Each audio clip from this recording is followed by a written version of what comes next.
So, good evening, friends. It is time, 8 o'clock. So, today we have two important cases. One is on Parotid, kindly contributed by the Madurai Medical College team. And the other one is the solitary nodule of the thyroid, kindly contributed by Professor Alex Edwards from the Tendon Medical College team. Professor Saravanan is responsible for the Parotid case. And we warmly welcome all the invited faculty. Professor Sachin Jamma sir from Ashwini Medical College, Solapur. Ramya ma'am from Sri Ramachandra Medical College, Chennai. We are expecting Ashok Nayanan sir from Thrissur to join us shortly. And we have Naveen Sharma sir from All India Institute, Jodhpur, who has kindly consented for today's class. So, with the permission of the faculty, I would request the Dr. Periya Talapati, please share your PowerPoint and start your presentation. Please introduce yourself and introduce about your unit chief and head of the department and start your presentation. Yes, sir. Sir, myself, Dr. Karnakaran sir, good evening. Thank you, sir. Sir, good evening, sir. Thank you, sir. Sir, myself, Dr. Periya Talapati, doing junior residency, final year residency in Madurai Medical College. Our unit chief is K. Saravanan. HOD sir is Syed Ibrahim sir. Shall I start, sir?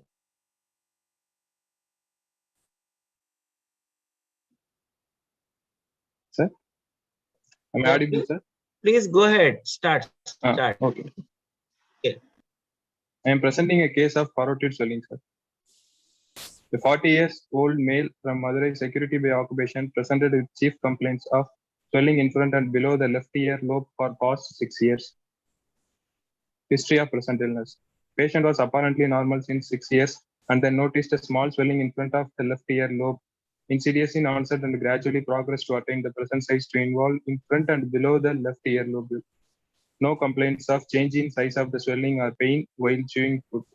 No history of sudden increase in size of the swelling. No history of asymmetry of face, difficulty in closing eyes, difficulty in chewing food, drooling of saliva from the angle of the mouth. No history of difficulty in swallowing. No history of dryness of eye, mouth, or joint pain. No history of earache or ear discharge. No history of loss of weight or appetite. No history of breathlessness or bone pain. Past history. No history of diabetes mellitus, hypertension, tuberculosis, the connective tissue disorders, and any other comorbidities. No history of radiation exposure in the past.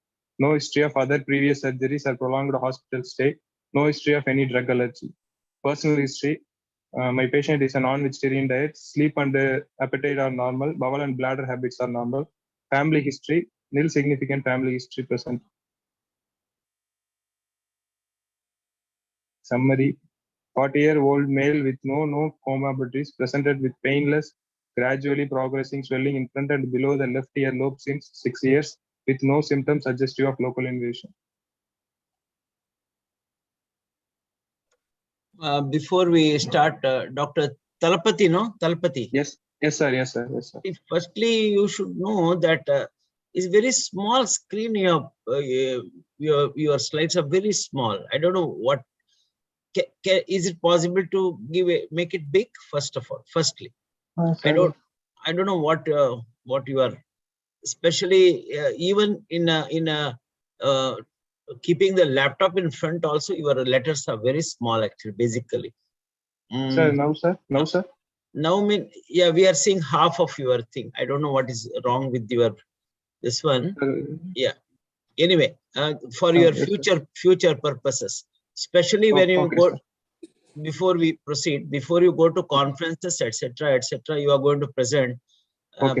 Please remember, don't have too much crowded slides. Minimum 24 to 28 font you should give, and all the slides should have a number. Is it okay? Okay, sir. Number. So I think that's few comments. Please correct all these things in future. This applies to everyone. Thank you. Okay, sir. Thank you. Can we ask questions regarding the history now, sir, or at the end of it? Sir, please ask, madam. Okay. Okay, very crisp presentation, Dr. Talapati. I have a couple of questions to ask. You did mention there is no change in size or swelling or pain with chewing food. When do you expect it actually? In case of any malignancy or infiltration of the nerve fibers, there will be infiltration of the fascia there will be a change in swelling and pain while chewing the food. Can you think about it again? There may be pain because of infiltration, but will the size of the swelling change with regarding to chewing food? What does it really indicate? Not exactly malignancy. Can you just think about it? Why should the gland enlarge in size while you're eating? What is the physiology of the gland? Parotid gland. What kind of gland is it? Madam, it's a salivary gland, madam. So what happens when you chew food? Think on those lines. It will secrete saliva, madam, for mastication. So what happens? Why does it, in which condition will the swelling increase in size on eating food or chewing food? Not malignancy, definitely.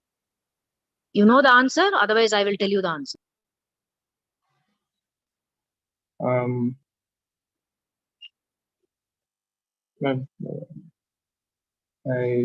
Please tell, madam.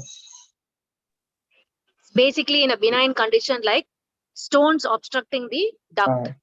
Okay, so the saliva is not able to come out, the swelling increases and it's very painful. That is called a salivary colic. Okay.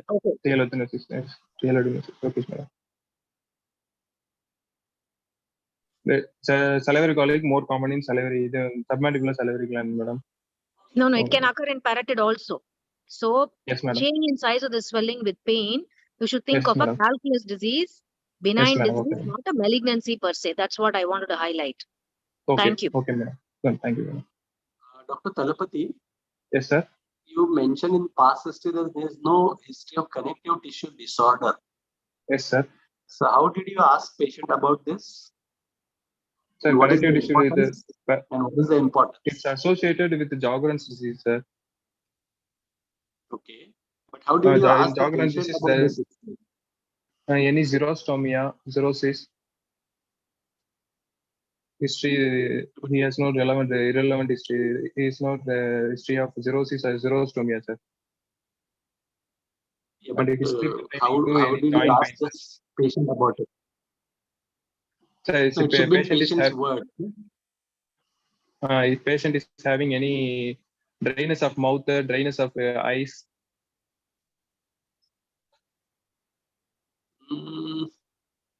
Fine. Okay. Please go ahead. I have another question. Can I ask? Yes, madam. Yes, madam. See, you described so much about the swelling. 6 years old, 6 years duration increasing in size. Yes, any other associated swelling? Where will you ask? History. You have not asked that.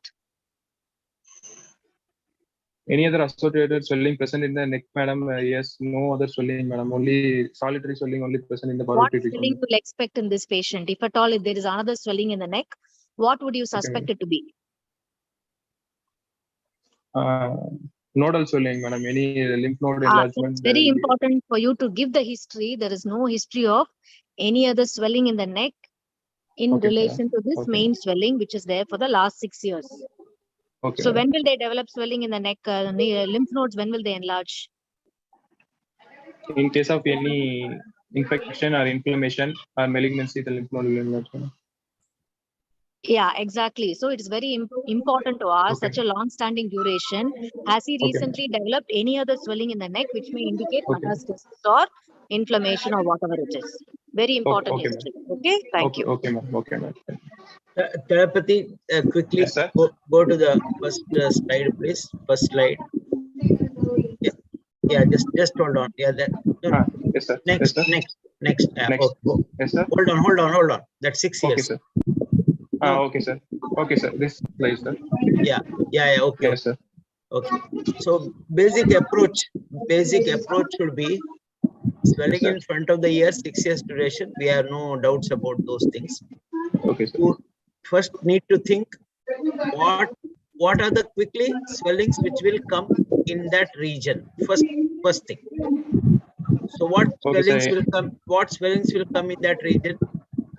Yes, sir. Any pre-auricular lymph node enlargement, sir. So one is apart from the parotid, you would like to consider pre-auricular node. Pre-auricular lymph node enlargement. Correct. So 6 years duration. 1 minute. 6 years duration. Do you think any node will be like that? No, sir. It will regress. Unlikely, sir. Okay. So first is lymph node. So what I'm trying to tell is, think of some common things so that you ask some leading questions. What other swelling will come there? Sir, any hemangioma, sir? They are common in which age group? Sir, child age. There's some noise coming from. I think there's the people, Reshma and Ashok. Ashok and Reshma, please. Please unmute, sir. Yeah, okay. So all this congenital malformations, lymphangioma, hemangioma, dermoids, all that will occur in more younger age group. So in your patient, less likely, correct? But since a time of 6 years, it has become now small and increased to attain whatever size which you have written, right? So now, apart from the calculus disease, which is more common in submandibular gland, in what disease of the parotid, you can get a narrowing of the duct and you can get that pain while chewing. What is the condition? What is the condition of the parotid? I'm asking about the parotid, not submandibular. In what condition? Yes. Stricture of the duct, sir. What is the cause of the stricture? Next question. This is how the exam questions will appear. Suddenly you won't get stricture. I don't have a stricture. You don't have a stricture. So what may be the causes? Could be recurrent inflammation or infection. So what age group you get recurrent? So next question will be, what age group you get recurrent infection or inflammation? Like what disease or anything precipitates? Sir, in mumps, we will get parotid. I agree with you. Mumps, one attack you get generally. So what I want to understand is diabetic patients are vulnerable for parotitis also. So just keep it in mind. HIV, yes, earlier. HIV patients are vulnerable. Children, yes. And also remember silectasis, like bronchiectasis. You know, you heard of the term silectasis. So it's possible, congenital, but not necessarily occur only in child or etc. So just these are the few things you need to keep it in mind. Okay. And a patient like this, you don't have to mention this no history of breathlessness, bone pain. What did you have in mind to ask those questions? Sir, any history of malignancy? Sir? Any history of parotid malignancy. This is not a case of carcinoma, breast, etc. You understand? Yes, sir. You need to know at this stage each behavior of each disease. Behavior. If parotid turns into malignancy, what does it cause? If breast, yes, definitely yes, 100%. Renal cell carcinoma, yes. So few things are unnecessarily unwanted. Then they will ask you other things. But so more importantly, at this stage, you should ask about a question here. Apart from that, eye discharge, etc. Patient, does he complain of swelling in the other parotid region? Yes, sir. Why it is important? Sir, because if it is bilateral, it is more towards Warthin's, benign Warthin's tumors are bilateral, sir. So see, madam gave you a clue of asking a neck swelling, correct? So in a similar fashion, more important for a benign 6 years duration of this case, male. So that will come here rather than asking for, ear discharge, all this, what is that, breathlessness, bone pain, etc. Right? Okay, sir. So these are few my observations. Rajiv, sir, please, sir. Yes, sir. Telepathy. Yes, sir. What do you mean by since 6 years? And should it be since 6 years or for 6 years? Or when do you use since? Sir, from for 6 years. Like yes. That, since you use, if you know the exact time. Okay, sir. I will correct. September, right? Okay. Also, is there a M staging in CA parotid? Is there a M staging? Sir, if there is a metastasis, if only metastasis and distant metastasis, sir. Is there? M1. Is there? Okay. So where does it metastasize?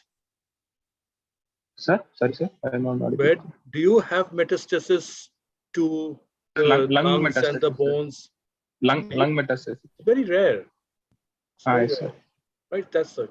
Okay. Yes, sir. You asked for earache and discharge. Yes, sir. It could be a pre-parotid lymph nodes. So where do What is the drainage area of pre-parotid lymph nodes? Sir, in front of the tragus, sir. No, the drainage area. Where does it receive the lymphatics from? Sir, it receives from retroauricular veins, sir. Retroauricular vein. Yeah, you've got the whole of the scalp. You look, this is to the submandibular, and rest of it goes to the parotid. So you have to ask specifically for any swellings in the scalp, in the head neck region, right? Yes, sir. Okay, sir. And why did you ask for a history of ear pain, earache, and discharge? Sir, sir, because it may be a nodal swelling, sir. So yeah, sir. Nodal swelling causes yes, sir. Any infection causes nodal swelling, sir. So yes. So why do you think there is pain in the ear in a parotid tumor? What are the causes? Sir,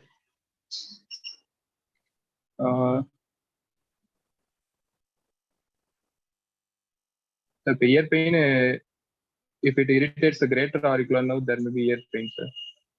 Hardly. It's basically inflammation. So sialulitis, yes, mumps, and parotitis. Yes, sir. These are the ones which will cause pain in the ear. Yes, sir. Okay. If you go to your next slide, please.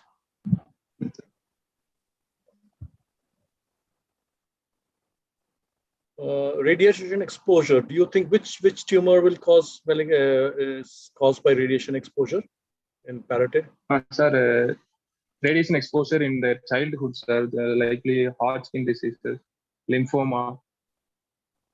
Right. So radiation exposure may be associated with lymphoma, but not with parotids. Okay. Yes, sir. Yes, sir. And if there is a lymphoma, there will be lymph nodes elsewhere. Yes, sir. Yes, sir. Okay. Next slide, please. Yes, sir. Has he undergone any surgery before? No, sir. No history of any previous surgery, sir. No FNACs, nothing. FNAC done, sir. So that has to be mentioned in your history. Oh, yes, sir. Because I'm sure that something must have been done. So yes, that's sir. why you must write that in this thing that FNAC was done in your history. Yes, sir. Okay, sir. Right. So what do you think is your case? What's the probable diagnosis after taking history? Sir, it's a benign swelling, sir. Benign parotid swelling, sir. Probably pleomorphic adenoma, sir. Okay, so why do you think it's no benign? Facial nerve involvement, sir. So now, why do you think it's benign, and first of all, why do you think it's parotid? Sir, it involves the parotid region, sir. Okay, but we can't be very sure just now. That is just the parotid, right? Yes, sir. Yes, sir. Can't be very sure just by history, because parotid and pre-parotid lymph nodes, it's difficult to distinguish. Okay. So, yes, sir. Anyone else? Okay, sir. What are the causes of the bilateral parotid swelling? Sir, bilateral parotid swelling, Warthin's tumor, sir, parotiditis in HIV, or the mumps arthritis, sir. Okay. Now, in your summary, you said no symptoms suggestive of local invasion. I think that is too much to say in the summary here. Okay, because you are probably making, it's better you can say that is it probably the parotid swelling is there, but based only on the symptoms, it is very difficult to say that. There's no symptoms of dysphagia, no symptoms of trismus. Yeah, but that should not come in that. Okay, sir. Then you said there is no connective tissue disorder. How did you take the history of the connective tissue disorder? Now you specifically mentioned that there is no history of connective tissue disorder. No, sir. Any history of joint pain, any history of cirrhosis, xerostomia. Okay. Polyarthropathy. And go on your examination now.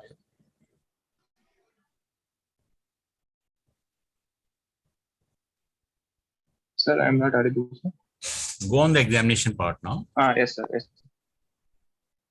The general examination, patient was examined in a well-lit room in a sitting position after abdining informed verbal consent in the presence of a bystander. Patient is conscious and oriented to time, place, person, well hydrated, weight 75 kg, height 175 centimeter, ECOG score 0, no pallor, icterus, cyanosis, clubbing, generalized lymphadenopathy, pedal edema, pulse 78 beats per minute, regular rhythm, normal volume and character, condition of the vessel wall normal, all peripheral pulses felt equal, bilateral, BP 120 by 80 millimeters of mercury, right arm in supine position, respiratory rate 22, temperature afebrile, local examination. A swelling is seen just in front, below, and behind the left ear lobule, extending superiorly just below the tragus, anteriorly 3 cm from the ear lobule, posteriorly just behind the ear lobule, and inferiorly up to the angle of the mandible. The swelling is 4 cross 3 cm in size, ovoid in shape, well-defined borders, and surface appears to be regular. Palpation. No local rise of temperature or tenderness. On palpation, there is a single swelling in front and below and behind the left ear lobule, extending anteriorly 3 cm from the ear lobule, superior border 2 cm from the zygomatic arch, posteriorly 1 cm to the zygomastoid process, and inferiorly up to the angle of the mandible, with size 5 cross 4 cm, ovoid in shape with lobulated surface. Skin over the swelling is pinchable. Edges are well defined, regular, and rounded. Swelling is firm in consistency and is mobile in both horizontal and vertical direction. On clenching the teeth, the swelling becomes more prominent with no restricted mobility. The swelling is non-pulsatile, no cervical lymphadenopathy. Left parotid region is normal and with no swellings palpable. The swelling could not be moved above the zygomatic arch, and the opening of the mouth, the swelling becomes less prominent.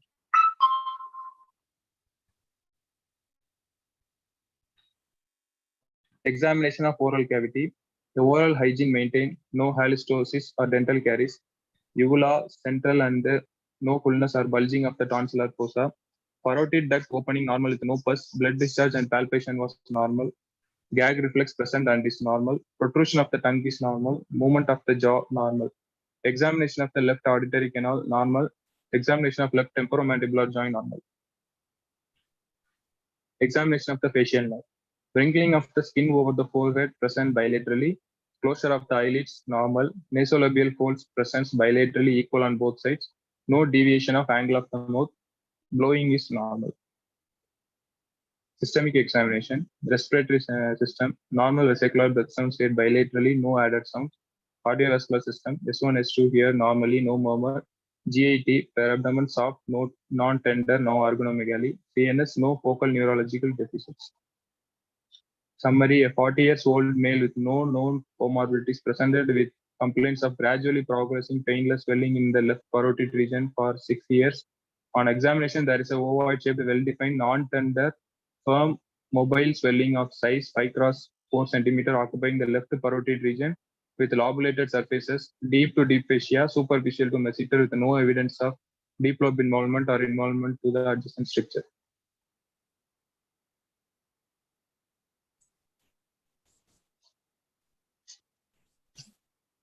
You're swelling on the left side or right side? Left side, left side. Can you go to your description? You were everything telling that left side is normal. No, sir. Left side auditory canal temporal, that's normal, sir. Oral cavity. Okay, go to the previous slide. I see.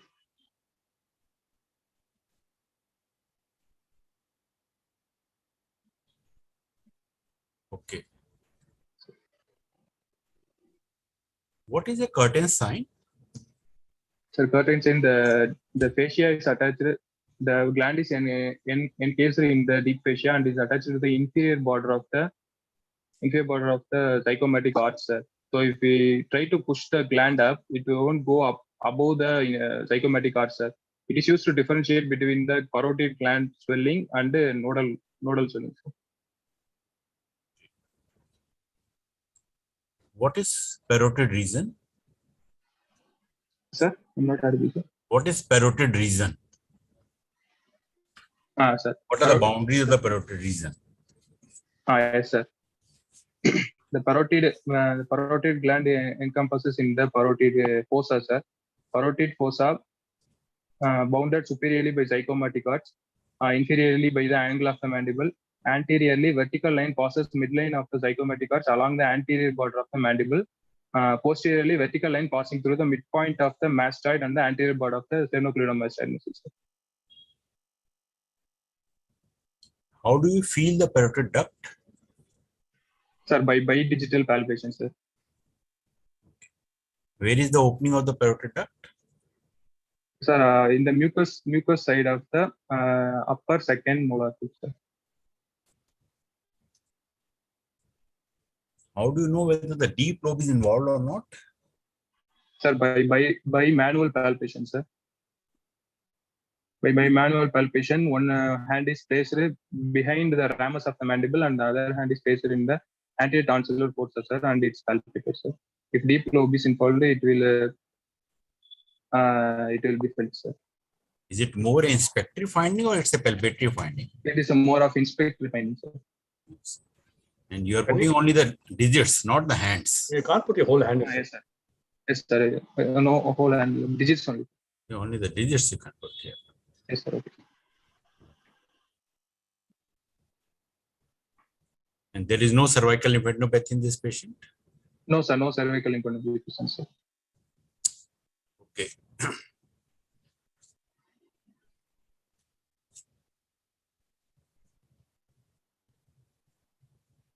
Is there any other method of palpating the parotid duct other than bidigital?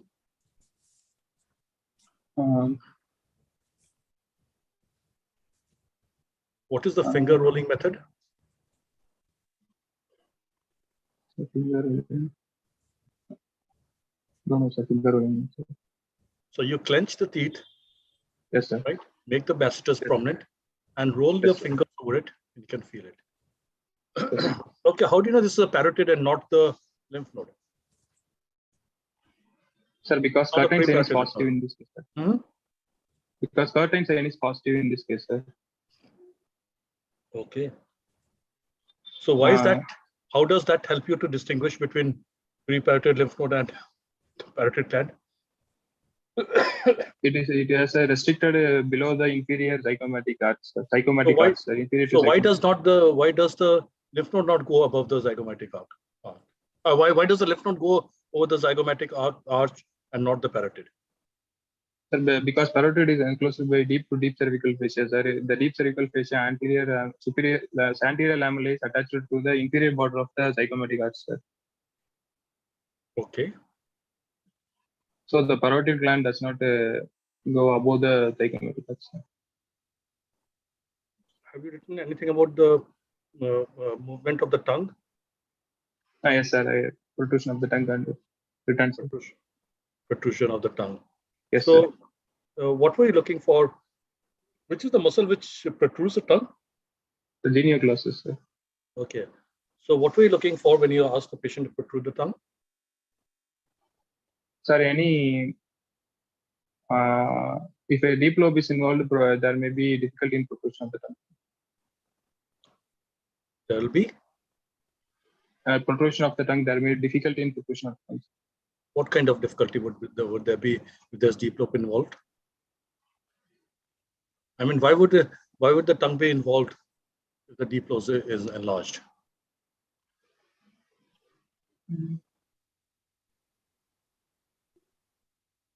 So if the hypoglossal nerve is involved, so yes, what's the wheelbarrow sign then? Sorry, sir. What is the wheelbarrow sign when the hypoglossal is involved? In which direction would the tongue move if the hypoglossal was involved? The opposite side, sir. Right. So it's like the wheelbarrow. If you're pushing the wheelbarrow, if one side if you just don't push it, it goes to the other side. Sir. There's another curtain sign. There's one curtain sign for parotid. There's another curtain sign. Sir. Do you know about it?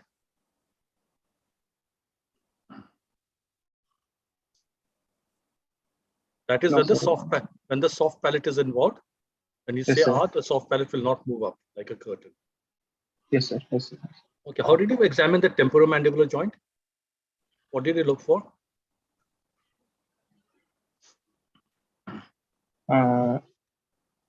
For any malignant, or if a malignancy is present, there may be trismus present, sir.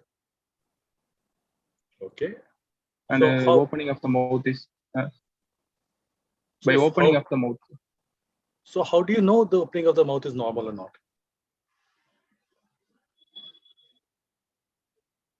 By the incisor Incisor distance, sir. So what is the normal incisor distance?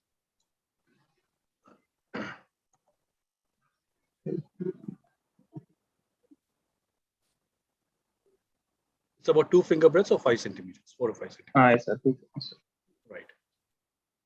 Talapati, Yes, sir. Yes, sir. Can we just go to the inspection slide? Yes, sir. Yes, sir. Nothing, very few things only, just to small. Can you enlarge a little bit? Yes, sir. Okay. Yes, sir. Yeah. So just hold on. Yeah. So that's fine. Superiorly, everything is okay. What I want you to understand is surface appears smooth. You can write. Okay. Yes, sir. Better don't complicate the matter. Just say either it's irregular, yes, like a rough surface when you walk on the streets, or yes, a smooth surface, or very classical nodularity, what you get in a multinodular goiter, etc. So that's one thing. I think it's ovoid in shape. That is okay. So well-defined border. So you are written there that ear lobule posteriorly behind the ear lobule. Always remember to mention, look behind and say retromandibular groove is obliterated. I don't know whether I saw that in your slides. Can you go to the next slide? Next slide. Yeah.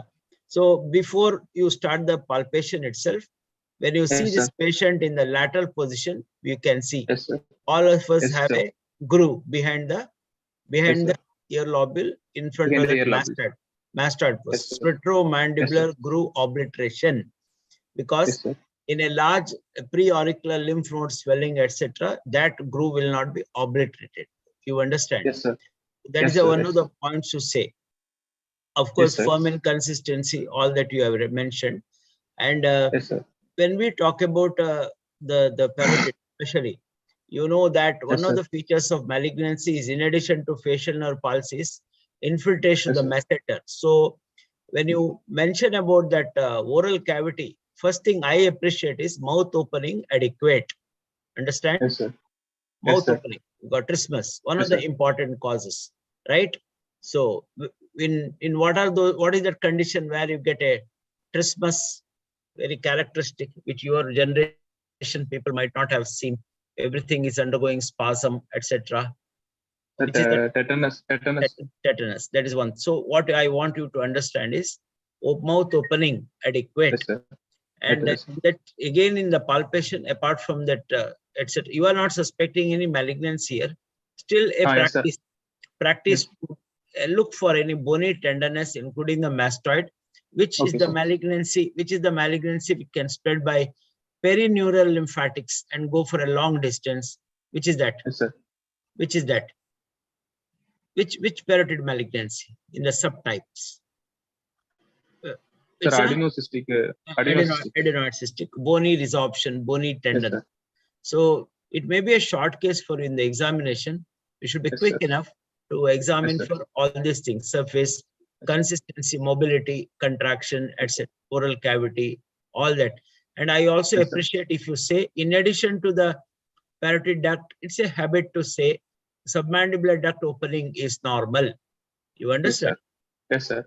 Especially salivary gland. You are given a salivary gland case. So that's what it should complete the examination. Okay. Yes, sir. Yes, These are a few points, sir. Yes, sir. Okay, sir. Yeah. Okay. Dr. Talapati. Yes, sir. I just wanted to, can you show that picture of that patient? Yes, sir. Is there a dark spot over that? What is the dark spot? Elevated spot over the.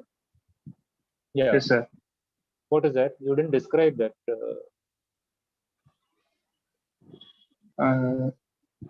It's a small swelling, sir. Abscess swelling like that.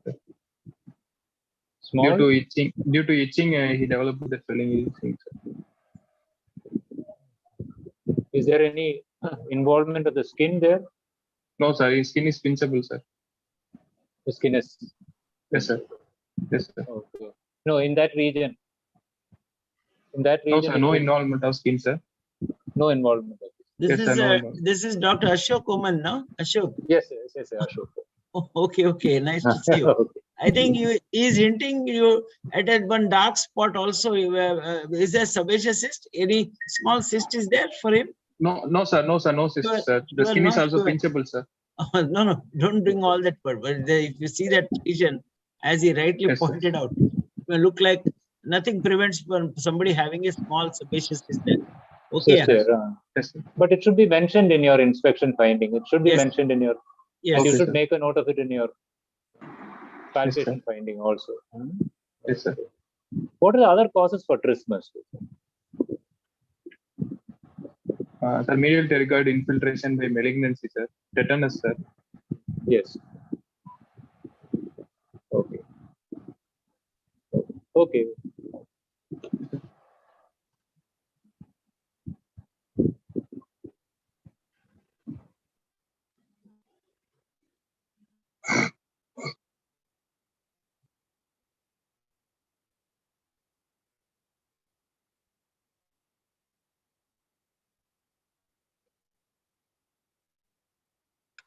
If there are no questions, shall we go ahead for then probably management? Can you go to the diagnosis, please? Dr. Talpati? Yes, sir. Dr. Yeah, Sachin is asking question. Yes, please, sir. Yeah. Have you examined the teeth of this patient? Sir, I am not audible, sir. Have you examined I can't hear. this patient teeth? Yes, sir. Examine the teeth, sir. No dental caries present, sir. Okay. No tooth loss also present, sir. Fine. Okay. Please go ahead. Yes, sir.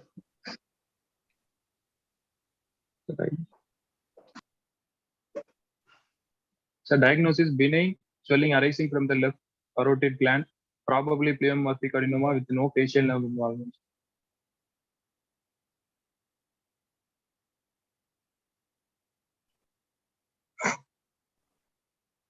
Okay. Yes, now, how do you proceed, Dr. Talpati? Sir, now I proceed to confirm the diagnosis, sir. And how would that be? USG parotid gland. So USG neck, USG in the parotid regions. So what would USG tell you? Sir, homogeneously,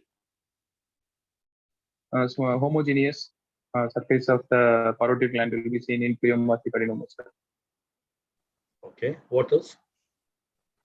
There will be no vascularity, sir. No hypervascularity present, sir. Okay. What else?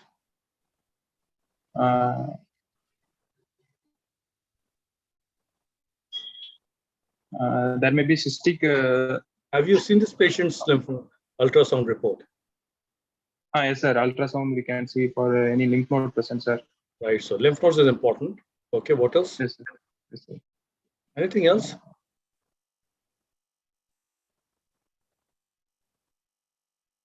Cystic, yes, sir. Cystic or solid in type, sir. We can see that, sir. That you because said. In pleomorphic adenoma, it will tell you the size of the tumor. It will tell you the structure.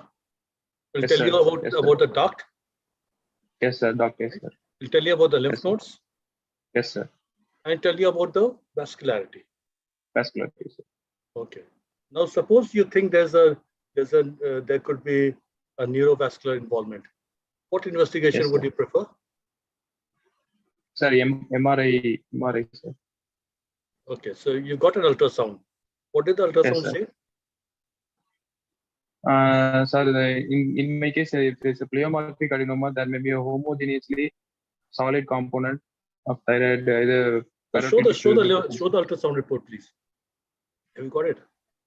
No, sir. I haven't got it. Okay. Ultrasound has been taken. Okay. Now, after ultrasound, what would you like to do? After ultrasound, I would like to do USG guided FNAC, sir. Why would you like to do a? What are the pros and cons of doing an USG? Do you really need an ultrasound? Do you really need a tissue diagnosis for this? No, sir. FNAC is needed for the diagnosis. What are the signs? You want to prove whether it's benign or malignant, isn't it? Yes, sir. Yes, sir. So what are the signs of malignancy? There will be tall cells, sir. Tall cells, hypervascularity. No. Clinically, how do you know this? This is the clinically there may be a fixity to the masseter muscle, sir. Fixity, involvement of the facial nerve. None of these are your lymph nodes. You've got nothing here. Lymph nodes will be present, sir. You've got nothing here. Yes, sir. Nothing, sir. So why do you want to do a FNAC?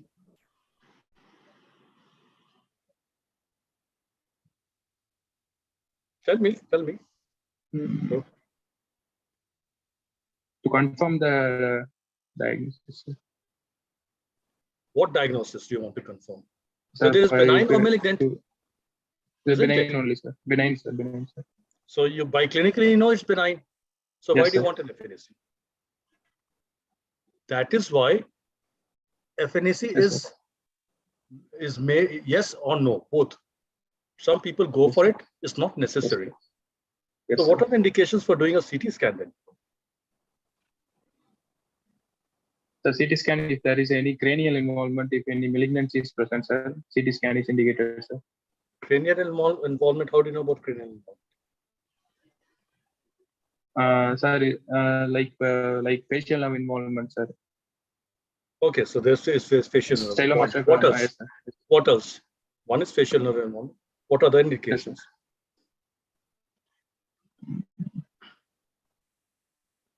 What are the other indications for CT scan? To look for any deep lobe involvement, sir. Okay, deep lobe involvement. Very good. What else? Intraosseous involvement, sir. Look for any intraosseous involvement. Involvement, sir. Osseal involvements.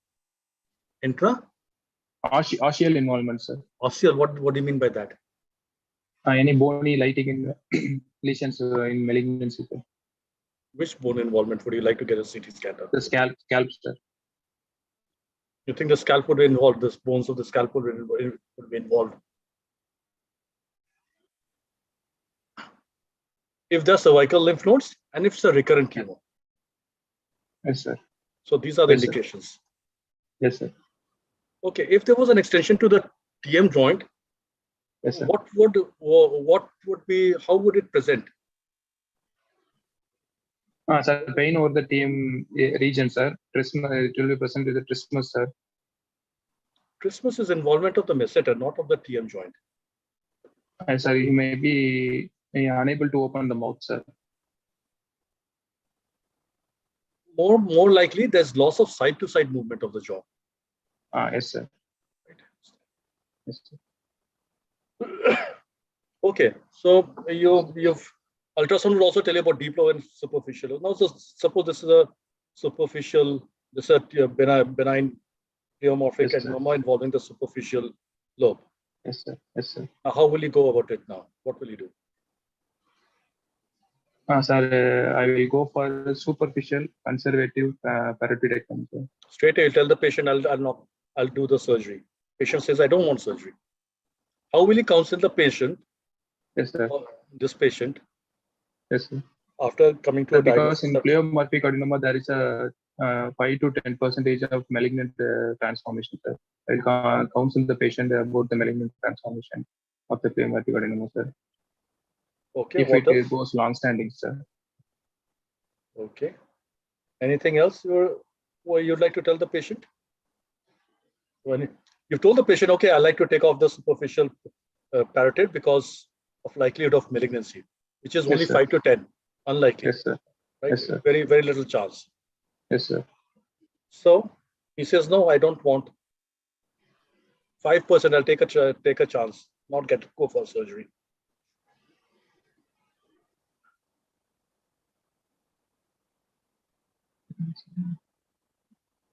So what happens if you leave the tumor behind?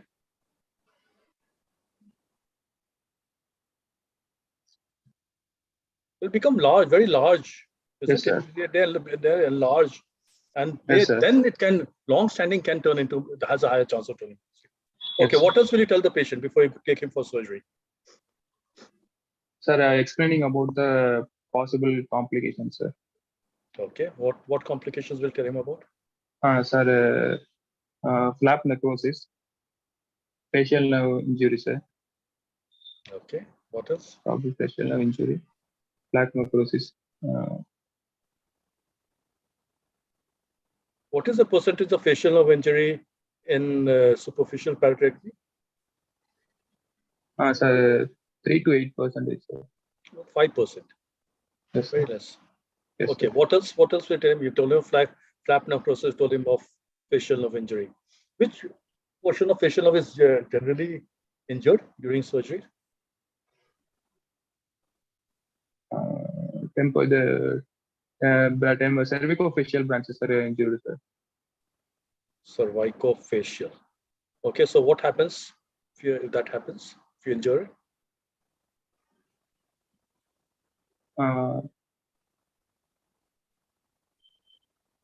The cervicofacial branches causes marginal mandibular nerve, then may be injured, sir. So what will happen? What usually there may be difficulty in blowing of the mouth. If the trunk is involved, blowing is not even. Look, most important is, most commonly is the cervical, and most important is the zygomaticofacial. So if that happens, the patient will not be able to close his lids. Close eyes, sir. Close the lid. And then what does that lead to? Sir, ptosis, sir. That leads to? Sir, ptosis lead to cirrhosis, drying of the eye, sir. And that leads to? To keratotic ulcer, sir. Exposure keratitis. Exposure keratitis, sir. Okay. And there will be drooling of the saliva from the side. Yes, sir. Okay, so the patient has given you consent for surgery. Now what will you do? How will you go about? Sir, superficial conservative parotidectomy, sir. By Okay, preserving the how do you do that? Sir, modified Blair incision, sir. Preauricular mastoid. Okay, so what is Blair's incision then? What is Blair's incision? Sir, preauricular incision, sir. Right incision. Yeah, what is Blair's incision used for then? Sir? You said modified Blair's. Yes, sir. So yes, what was Blair's incision used for?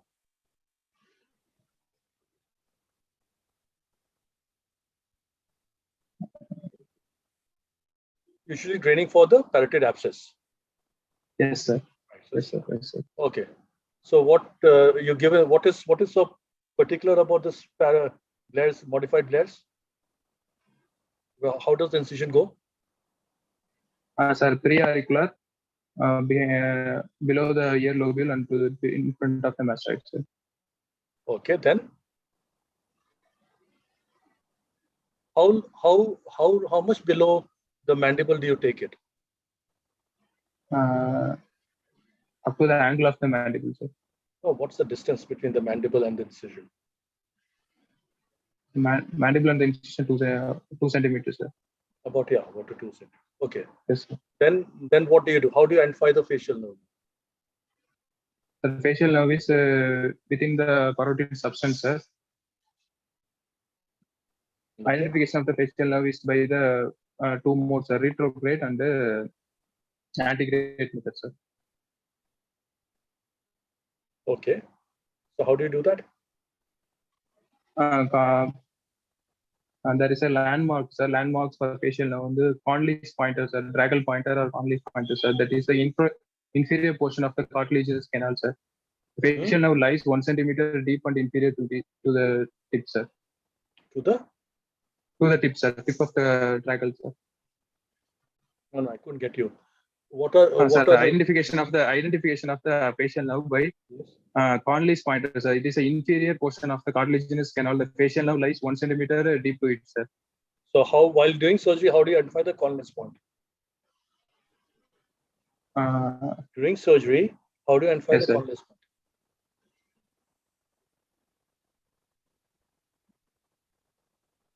Inferior portion of the cartilaginous canal, sir. It is inferior portion of the cartilaginous canal. dragal, inferior to the dragal, sir. So Yes, you sir. have the junction of the Yes, sir. bony and the cartilaginous portion Yes, sir. Yes, sir. of the canal, right?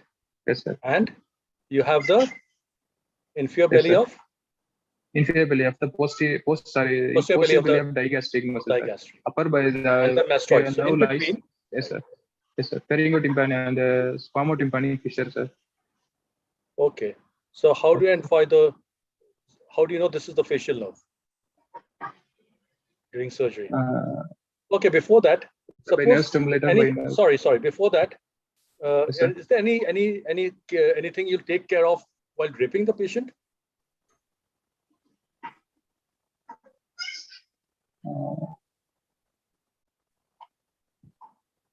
Sir, angle of the mouth must be visible while draping the patient, sir. Why? To know the extent of the parotid, sir. So suppose you are using a Yes, nerve stimulator. How will Yes, you know sir. that? How will you know that you are near the facial nerve? There will be twitching of the lips, sir. So how will you see the twitching if you have covered? Yes, sir. So only we are taking. So you have to expose Yes, sir. the angle of the eye and the. Yes, sir. Angle of the eye and angle of the mouth, sir. Okay. And what would be the position of the patient? Sir, supine position to the head tilted towards the opposite side, sir. The head end raised. Okay, head end raised. Yes, sir. And tilted too. Okay, so how do you know once you reach there at that point, at that convex point or whatever? How do you know the structure is a facial and not a fascia or a muscle or anything? How do you know that this is the facial nerve? Sir, we can use the nerve stimulator. Suppose you don't have a nerve stimulator.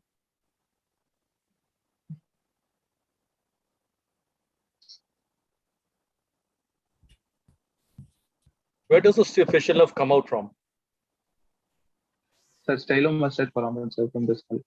And when it comes out, what happens to the facial nerve? Sir, it enters beneath the superficial lobe and divides into the temporofacial and the cervicofacial branches. 5 branches. It gives 5 branches, sir. So you have a shiny white structure which is dividing into 2. Yes, sir. That's how you know it's the facial nerve. So what are the divisions of the facial nerve? Sir, cervicofacial and cervicomandibular. Cervicofacial. Yes, sir. Right. What after that? Sir, sorry, sir. After the 2 branches. Yes, sir. What are the other branches? What happens to those 2 branches? How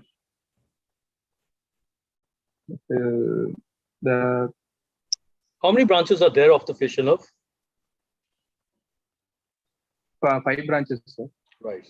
So that's why it's 5 called. branches. Yes. Best answer in goose foot, sir. Okay. So now tell me the branches. You've got 2 branches. Sir, then what happens? Yes, sir. Sir, it divides into 2 branches. Divides into 5 branches. Sir. Temporal branch, zygomatic branch, buccal branch, and marginal branch, and cervical branch. Sir. So is the buccal branch? Does it come only from the cervicofacial, or does it come from? Does it get a branch from the temporal? What's the other one? The upper branch. Okay. Yeah, zygomatic. So it gives both of them give a branch to form the. Yes, sir. Cervical. Buccal branch. Yes, sir. Okay. So you've then. Yes, sir. What is this plane known as? Sir, sorry, sir. What is this plane known as? Where you're going between the plane nerve? of patty, sir. Patty, sir. That is what? Give the full name. Avascular plane of patty. Fascio. That is fascio. Venous plane.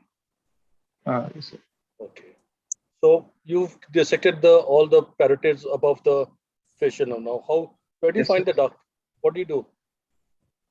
You reach the medial portion. Now, what do you do? Sir, duct present one fingerprint below the inferior zygomatic arch, sir.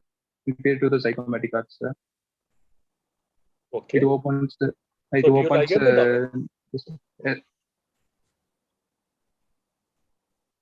Do you ligate the duct? Yes, sir. Yes, sir. I will ligate the duct. Where do you ligate the duct? Anterior to in the anterior parotid, just beneath the anterior parotid, sir. Okay. So you remove the parotid. Now what will you do? Yes, sir. After you remove the parotid, what will you do?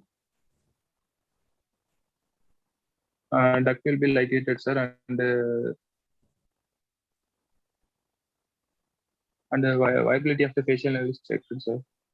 And we will check for hemostasis and drain kit, sir. You put a drain, okay. Yes, sir. Now what are the indications for doing a post-operative radiotherapy in the patient of parotid tumor? Sir, in adenoid cystic carcinoma, post-operative radiotherapy is okay, one. What else?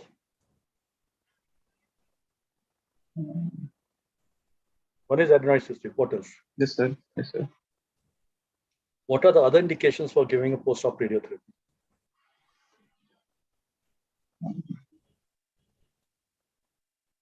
Is there something called high-grade tumor? Yes, sir. High-grade tumors. Yes, sir. Okay. What else? 4 centimeters is a magic number for head neck tumors. Why? Okay, sir. Why? Why is 4 centimeters a magic number for head neck tumors?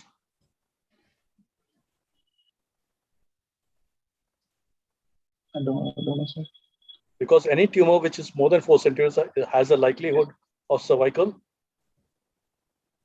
extension to the cervical lymph nodes, metastasis. Okay. So patients, all tumors more than 4 centimeters is usually an indication for radiotherapy. What else? Yes, sir. Yes, sir. So for high-grade tumors, we've said that high-grade and more than 4 centimeters. Yes, you said adenoid cystic. What are the other indications? Cystic and sebaceous. You said that. Let's not go through it again. Yes, I'm looking for two more indications. If there's a residual tumor or a spillage. Yes, sir. And if there's recurrence following surgery. Yes, sir. Okay. Residual tumor recurrence. Okay, suppose you've damaged the facial nerve. How do you repair it? Yes, sir. Sir, by using a graft from a greater auricular nerve, sir. Okay, this is called a cable graft. Yes, sir. What do you mean by a cable graft? Suturing it 40 nylon the auricular nerve with the branches of the. That's called a cable graft. Main trunk. Everywhere you say main trunk of. Everywhere when you repair a nerve, you just say nerve graft. Out here you see a cable graft. So how is a cable graft different from other nerve grafts?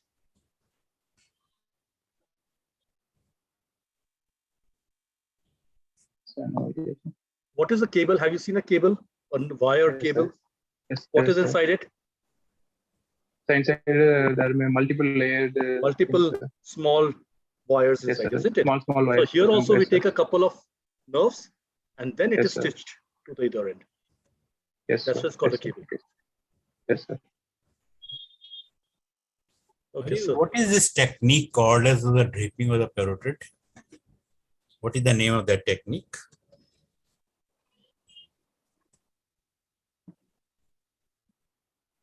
It's called the Hofstede technique. Okay. Okay, sir. Hofstede technique. You know what is Hamilton-Bailey technique for the facial nerve? Yes, sir. For identifying retrograde identification of the facial nerve, sir. Retrograde identification. Yes, sir. Now, if you are given a choice to preserve one branch of the facial nerve, which one you will preserve? Out of the 5 branches, you have to save one branch. Sir, the zygomatic sir. Zygomatic branch, sir. Zygomatic branch. Because why zygomatic branch? Sir, it supplies the eyelids. There may be drooling of saliva on the toes, sir. Not the saliva. We are not bothered with the saliva here. Okay, we are bothered about the exposure keratitis. Keratitis, yes, sir. Corneal ulceration and ultimately loss of the eye. Yes, sir. Okay. You know, what are the structures which are there in the Patty's plane?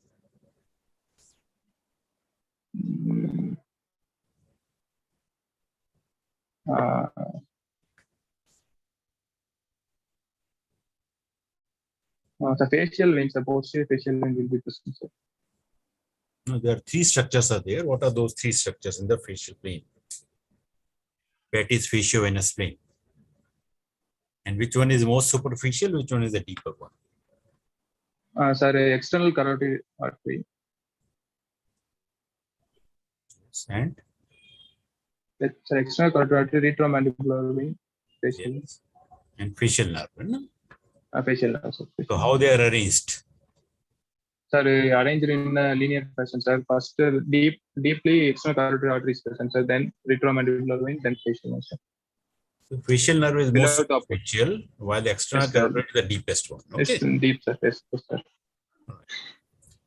Now, if you have damaged the facial nerve at the time of the operation, yes, sir, and you have detected it, what are you going to do? Sir, cable grafts using greater auricular. Always, you will use a cable graft? Using greater auricular nerve, sir. But if first is always a direct approximation which is there, okay? So yes, after the mobilization, you will like to do a direct approximation. Yes, sir. And direct approximation or whatever the nerve suturing you have to carry out, not with the 4-0. Yes, no? Yes, sir. Always with the 8-0, 9-0. Yes, sir. Okay, so very thin you have to carry out there, not with the 4-0. Yes, sir. Yes, sir. Here, okay. So you have not detected it at the time of the operation, but in the post-operative period, yes, sir. How do you classify the facial nerve paralysis? If it is detected in the post-operative management, I will give steroids, sir, and wait for improvement, sir.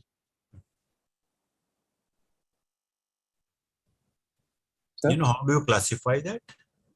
Is there any classification system for that? Have you heard the House-Brackman classification? No, sir. Where there are 5 or 6 grades which are there. One is yes, that sir. there is a very small injury there, and the last is where the total injury is there. Yes, sir. Yes, sir. So you have to classify according to that. Yes, sir. Right. So you have detected it. So what are you going to do for this facial nerve? Sir, I will give steroids and wait for improvement. Improvement, sir. If So no improvement, in which case it will improve? In which case there can be improvement? If short segment is short segment or just transection of the nerve is done involved, sir. Once the transection is there, it will never improve. Yes, sir. It has to be only the neuropraxia. Yes, sir. Neuropraxia. If there is an axon metastasis is there or the neurometastasis is there, then it will not. Yes, sir. So if it is only the neuropraxia is there because of your diathermy, yes, sir. Yes, sir. Because of the infection, because of the tissue handling there, yes, sir. Then that will improve. But once the injury is there, classical injury is there, it yes, will sir. not improve. Okay. Yes, sir. So okay. There is now the patient has got the facial nerve and patient has got all the problems with that. That is the drooling of the saliva is there, the patient exposure keratitis is there.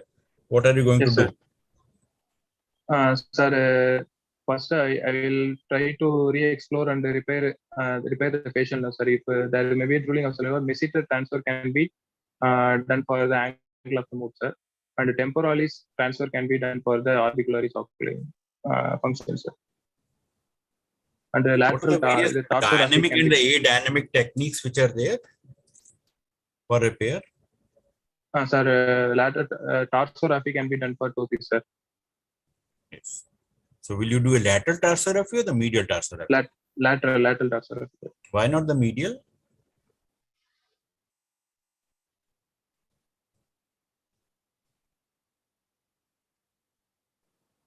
If you do the medial, the canthus is there. So yes, you sir. will obliterate the canthus. Yes, sir. Yes, sir. Which you will never like tarsography. Yes, sir. Then various types of sling techniques can be used. Yes, sir. You can have the various branches of that sling so that the eyes are also good. The angle of the mouth is also good. Yes, sir. All those things can be done. What is the phrase syndrome? Just to remember for the complications, remember by 5 Fs which are there. What are those 5 Fs? Yes, sir. Phrase syndrome, fistula. Yes. Parotid fistula, sir. Phrase syndrome. Yes. Facial nerve injury. Facial nerve injury, sir. All right. Flap necrosis. Flap necrosis. And fluid collection. No? Fluid collection. Seroma. Seroma formation. Yes, sir. So you can remember it by 5 FJ. Yes, sir. Yes, so sir. What you do for the prevention of the phrase syndrome, and if it occurs, what are you going to do? If a phrase syndrome occurs, I will give for antiperspirant, sir. Antiperspirants. Okay. Botulinum toxin to inhibit the sweating over that area. Right. And tympanic neurotomy, sir, in resistant cases. Any neurectomy will help? And it can be prevented with, sir. Any neurectomy will help in that? The tympanic neurectomy, sir. Right. Okay.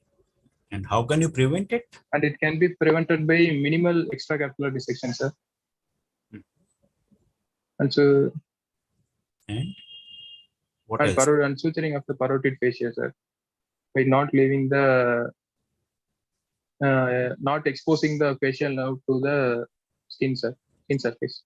So anything else which can be done for this?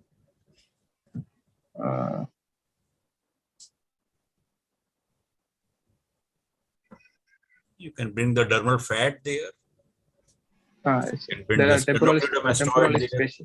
Yes, sir. Yes. Sternocleidomastoid muscle flap can be done, sir. Temporalis fascia with the flap can be done, sir. Okay. Dr. Peria, suppose the facial nerve is been, you post-operatively detect that the facial nerve has been damaged. Yes, sir. So how long will you wait before you can go in for repair? So 1 week. No, about at least 6 months to a year.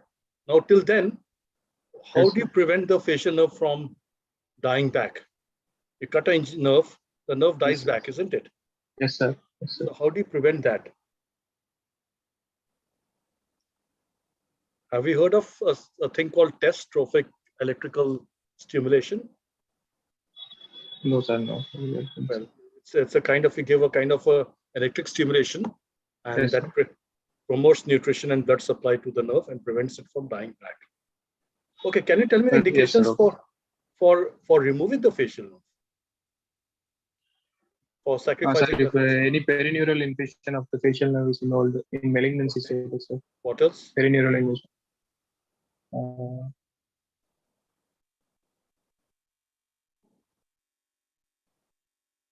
One is okay, you said that. Yes, sir. What else? If the facial nerve is already involved, yes, sir. Right? Yes, sir. When you can't remove the tumor without sacrificing the facial nerve. If there's a recurrent tumor which is involving the nerve. Yes, sir. Okay. Yes, sir. So anything else, sir?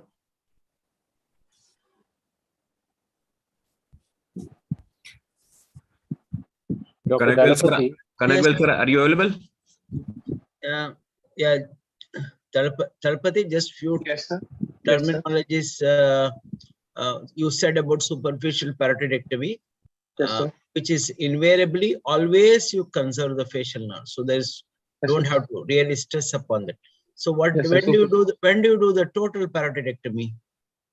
Sir, if deep lobe is involved. So even if there is a superficial lobe is normal, if you want to remove the deep, you have to remove the superficial. Total conservative. Again, here you conserve the facial nerve. Okay. Yes, sir. Yes, now, in malignancy, what surgery you do? Sir, radical parotidectomy. Means what will you remove now? Sir, involving adjacent structures of the parotid also removes, like masseter. Whatever is the direct infiltration area, including masseter, correct, few fibers. all that fat fascia. Will you remove the facial nerve? No, sir. I will. Always remember, even if it is malignancy, you can just shave off from the facial nerve, unless it is really infiltrated. Means you can't really conserve it. All attempts should be made to conserve the facial nerve. Okay. Okay, sir. You have a patient who comes with a small peripheral enlargement of a small one, peripheral. When I say peripheral, not a classical parotid. Many times you get. If you look at the parotid, the surface anatomy, it's not necessarily only below the ear lobule, or it is quite in front, in fact, 1 centimeter, even 1.5 centimeter in front of the tragus. Small enlargement, FNAC shows a pleomorphic adenoma.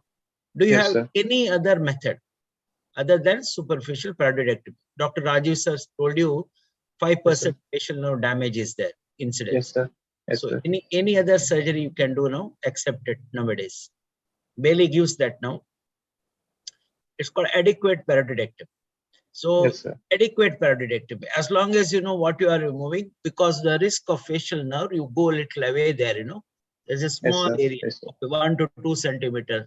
So just go around and excise 2 millimeter margin. And that extra capsular dissection, you heard this terminology? Yes, sir. What is that? Yes, sir. It is done for a small tumor less than 2 centimeters, sir. Up to now, whatever the discussion went on is you open the fascia capsule and then dissect. Parenchyma is removed, sir. Here is you go outside only. You have to inside the fascia now. You have to inside the fascia, which is glistening. Go 2 millimeter margin is enough. So that's called as extracapsular. The idea is they are relatively smaller lesions, so to avoid the fascia. And lastly, when do you do extended radical rather parotidectomy? See, it's more extended. So, means a very large tumors where you remove facial nerve also, sometimes mandible adenoid cystic carcinomas, including very aggressive, because surgery is the best form of treatment for parotid tumors. Yes, sir. So, as of today, surgery is the best form. No doubt there are separate indications. So these are a few of my comments, sir. Hitesh, sir, please. I think Kanagwal sir is not connected. So could I come in for a minute? Yes, sir. Yes, sir. Dr. Talapati. Yes, sir. Yes, sir. What are the other benign tumors that you would consider? You said you're considering pleomorphic adenoma. Yes, sir. Is there any other benign tumor? Yes, sir. Sir, what like are the other benign tumors? Warthin tumor, sir. Oncocytoma. Warthin tumors, oncocytoma. Yes. Myoepithelioma, sebaceous adenoma, basal cell adenoma, sir. How will you diagnose a Warthin's tumor? Sir, Warthin tumors can be differentiated from pleomorphic tumor by FNAC, sir. There may be predominant cystic component will be present, sir, in Warthin tumor. A per technique scan will show a hotspot. Hotspot, radiation technicians can really hotspot, sir. Due to mitochondrial uptake, sir. What is the common age group and common sex, gender in which it occurs? Yes, sir. It is common in males, sir.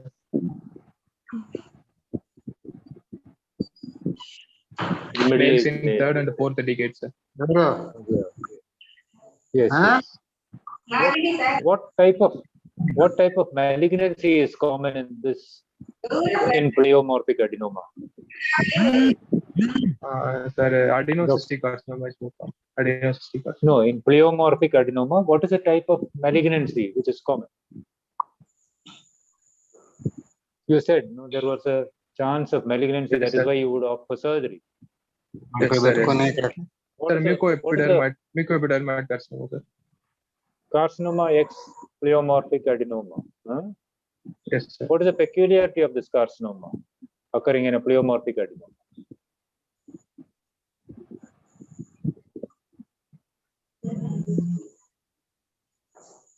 It's a very aggressive tumor. It's one of the most aggressive tumors among the malignancies.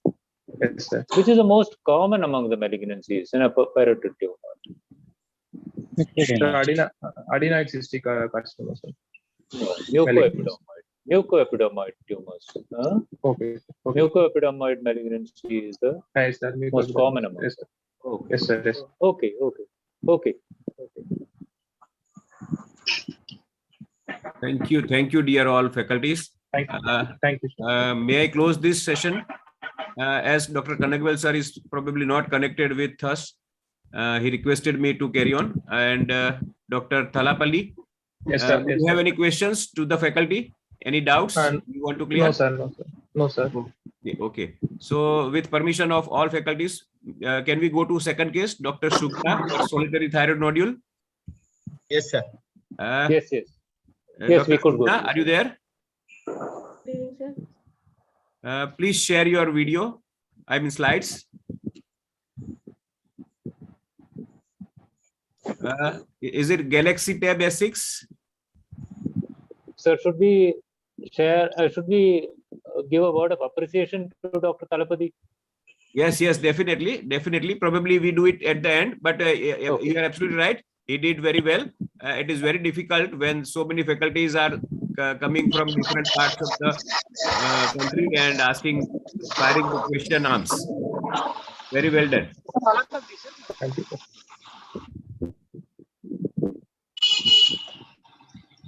Should we go to second case, sir? Yes, please. Okay. Dr. Sugna, are you there? Please share your slides.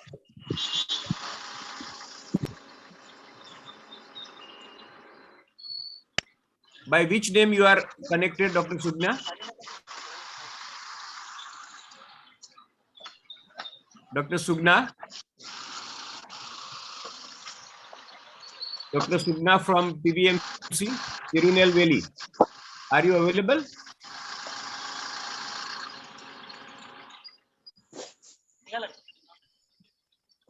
Is there anyone from TVMC who is connected?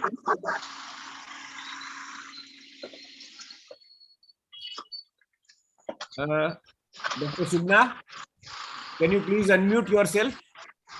Or anybody from TVMC who can talk on behalf of Dr. Sugna?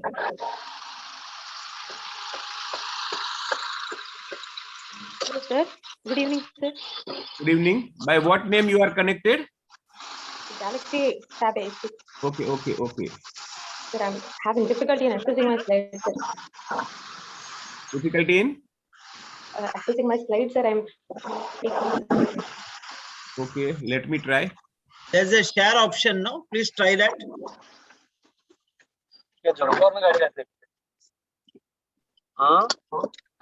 गाडी घातली.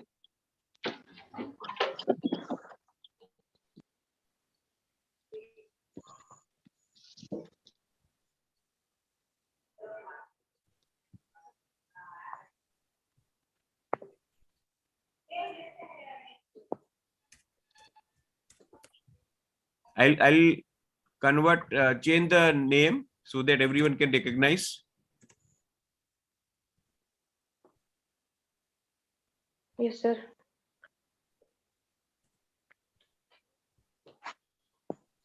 Please share your slides.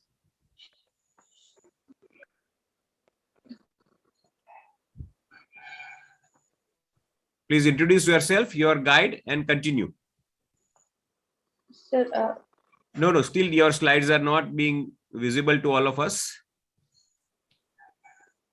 Yes, your computer is visible. Share your PowerPoint. the slide is visible now, sir. Yes. Make it full screen and slideshow. Good evening, sir. Perfect. Introduce yourself, your guide, and carry on. All the best. Thank you, sir. Respected teachers, I am Dr. Sukanya, second year postgraduate resident, Department of General Surgery, Tirunelveli Medical College. I'm presenting.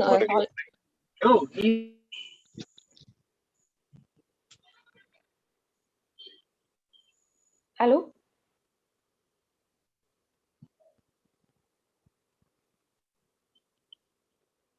Hello. Sir. Yes. Your slides are not visible. Your video is visible.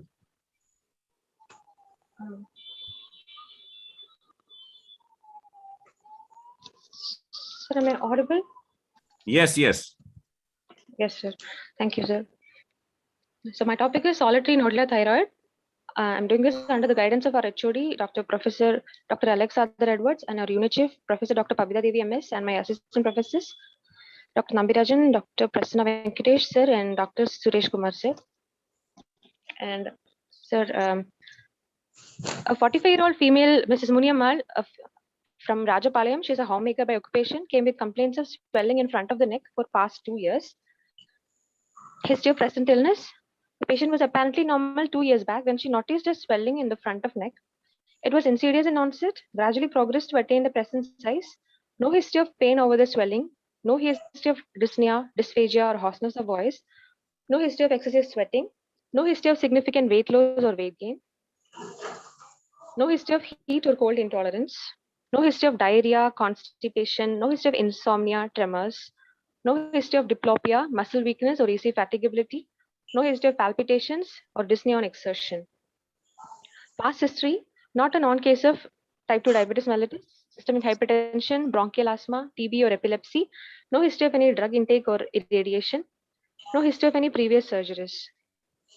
In personal history, mixed diet, normal sleep pattern, no history of frequent goitrogenic vegetable intake.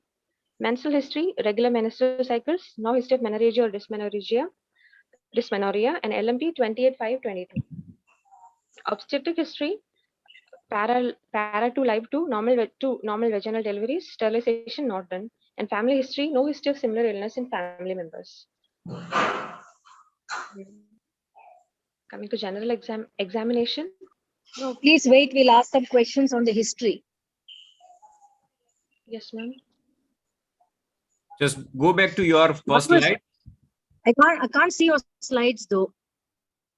Ma'am, it's visible. Go to first slide. Yes, sir. Nice. You print on the needs to make it. Ma'am, can you see the slides now? Huh? No, sir. No. Please move to next slide. Sir, we can see the slides. Yes, Okay. Maybe there's some problem from my end. Okay, no worries. Okay. Sir, Rajgopal sir, you can continue. No, Sukanya. Sir, good evening, sir. Very good evening. So I saw your presentation, that swelling in front of the neck, insidious and slow progressive to attain the present size you have written, and no history of pain. So what's the importance of that sentence? Probably point towards a benign swelling, sir. Initially, no history of pain. You mentioned no history of pain. Yes, sir. Suppose okay, you want to rule out a thyroiditis. So it's not common, na? No, it cannot go on for 2 years. Which thyroiditis is painful? Riddles is painful, sir. Riddles? Oh, Sorry, I have not seen riddles. Maybe I don't know who else has seen riddles in this group. So what I wanted to know is Hashimoto's is rarely, you don't get pain in thyroid swellings, not common. Okay. Decurvence thyroiditis is painful. Okay. So acute thyroiditis. So it should come later. History of pain and all, not important. I like to add, sir. First of all, one should not presume that it is thyroid. Okay, sir. Yes. Right. So you should also straight away not jump to thyroid only when you are taking history. Swelling in front of the neck, Dr. Sukanya, you should think of some other diseases also. You have straight away jumped to thyroid. It's okay, yes, but I think we should rule out other. Try to think of some other diseases as well, looking to the area, age, gender, etc. Yes, sir. Carry on. Answer which I wanted, sir, was to rule out any, if there's a pain, it indicates inflammatory swelling. Make that statement. Yes, exactly. That's exactly, yes, sir. I agree, sir. So, yes. I would like to ask any other cause for pain in a thyroid swelling other than inflammation? Sudden appearance. Hemorrhage into a cyst can cause pain. No? Yeah, it could be a hemorrhage into a cyst or a sudden increase in the size of a cyst in the thyroid can cause pain, but definitely inflammation should be thought of. Thank you. Yeah, Sukanya. Sir? Hello. Yeah, this is Dr. Sachin Jamma. Can you tell us the differential diagnosis of swelling in front of the neck? Because you directly jump to thyroid. So what are the other swellings which occur in that area? First, rule out lymph nodes and cervical lymph nodes, sir. Okay. Then What else? Other common swellings like sebaceous cyst, Okay. a midline dermoid,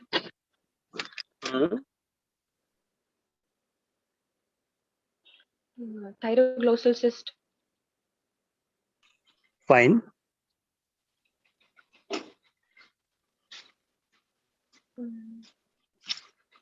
Why don't you consider the commonest universal tumor?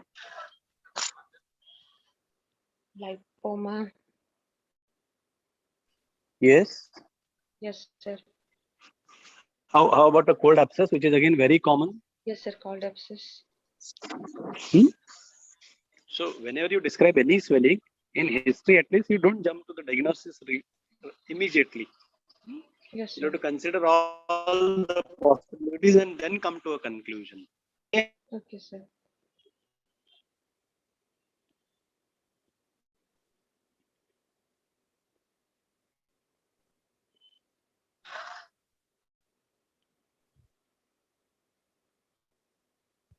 Rajiv sir, Rajgopal sir. Okay, actually, I had a call. Yeah, no problem. No problem, sir. Carry on, sir. We'll continue. Sukanya, Sir?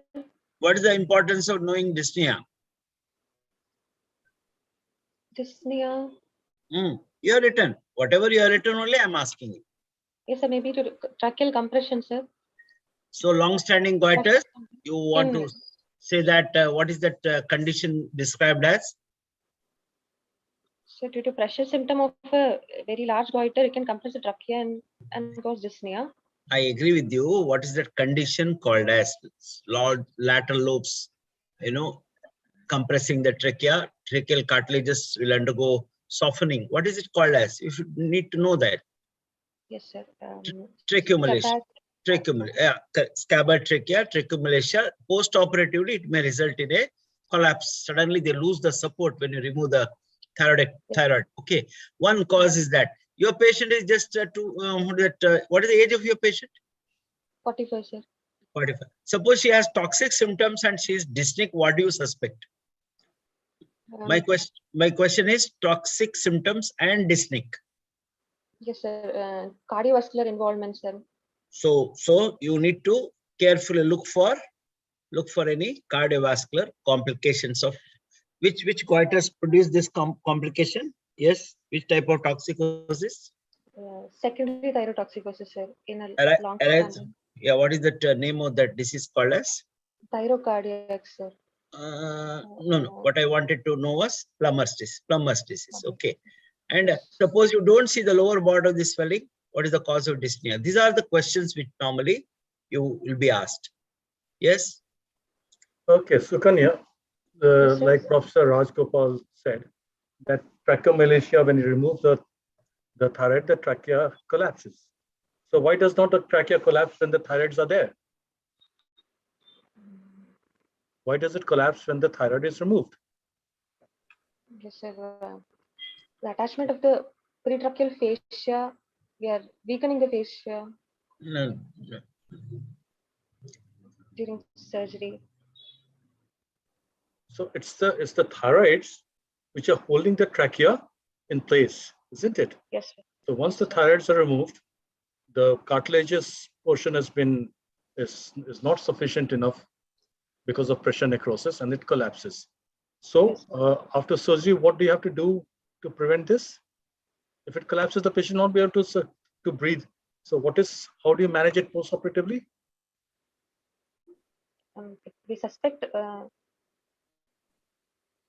You leave the patient intubated for a couple of days. Electric intubation. Till the cartilages they get back their form. Okay. Why did you ask that hoarseness here? Hoarseness? Hoarseness may be due to a large goiter pressing on the recurrent laryngeal nerve, sir. Pressing, Or maybe due to pressing, very big goiter also rarely, causes this problem. Yes, it doesn't press. Edema of vocal cords in hypothyroidism, sir. You are talking about mixed edema with a hoarse voice. We are any other reason to suspect mixed edema voice is different from this? Yes. Yes, sir. Any other reason? Solitary nodule, no, you are presenting a solitary nodule case. Suppose this patient has got change in the voice. I'll put it that way. What do you suspect? Important. Solitary nodule. This is not a big goiter. Say recurrent laryngeal infiltration. No, that's very, very important. As far as we are concerned, this is one of the important criteria to say in the history wise itself, malignancy. Okay. Yes, sir. And so Kanya, it's not pressure, it is infiltration. Infiltration. That word should come. My professor, sir, used to tell elephant-sized goiter will not produce hoarseness, but ant-sized anaplastic carcinoma, ant size, will infiltrate and cause. Yes, so just for you to understand, large ones is not the size which matters here. Okay. I think weight loss and weight gain, I think more of a hypothyroidism and hyperthyroidism. Don't say malignancy. Suppose examiner asks you, when do you get weight loss? Don't say malignancy. Okay. Yes, thyroid malignancy, you don't get all these things. So hypothyroidism and hyper is fine. Right. I think right. I mean, this is very important here, Dr. Sukanya, that malignancy of thyroid and hyperthyroid, the weight loss is there in hyperthyroidism, but in malignancy, there is not much of weight loss. Right. So you have to be, if you say weight loss, we will think of hyperthyroidism rather than malignancy. Yes, sir. Okay. Next slide, please. Did you ask any history of any associated swelling in the neck?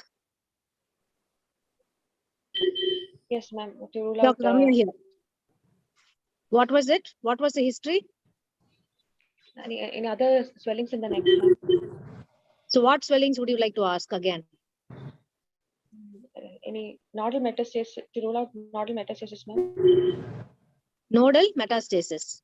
So it will be a laterally placed swellings that appear later on once this patient has noticed a swelling in front of the neck. Did she have any history like that? No, ma'am. No history of any other swellings. Okay, thank you. Okay, next slide, please. Suganya, you talked about the trachea narrowing collapse. Why do you want the trachea to be kept open always? Your esophagus is not kept open. It collapses and opens only when you are eating. But why do you want the trachea to be kept open always? Is there any? Sir, it's a muscular. No, when you are breathing, the trachea will open. Yes, sir. I was all the time thinking, how come Googlies are not there from JLR? Suddenly I'm now seeing him. I am in the travel, so that's I can see your car or something.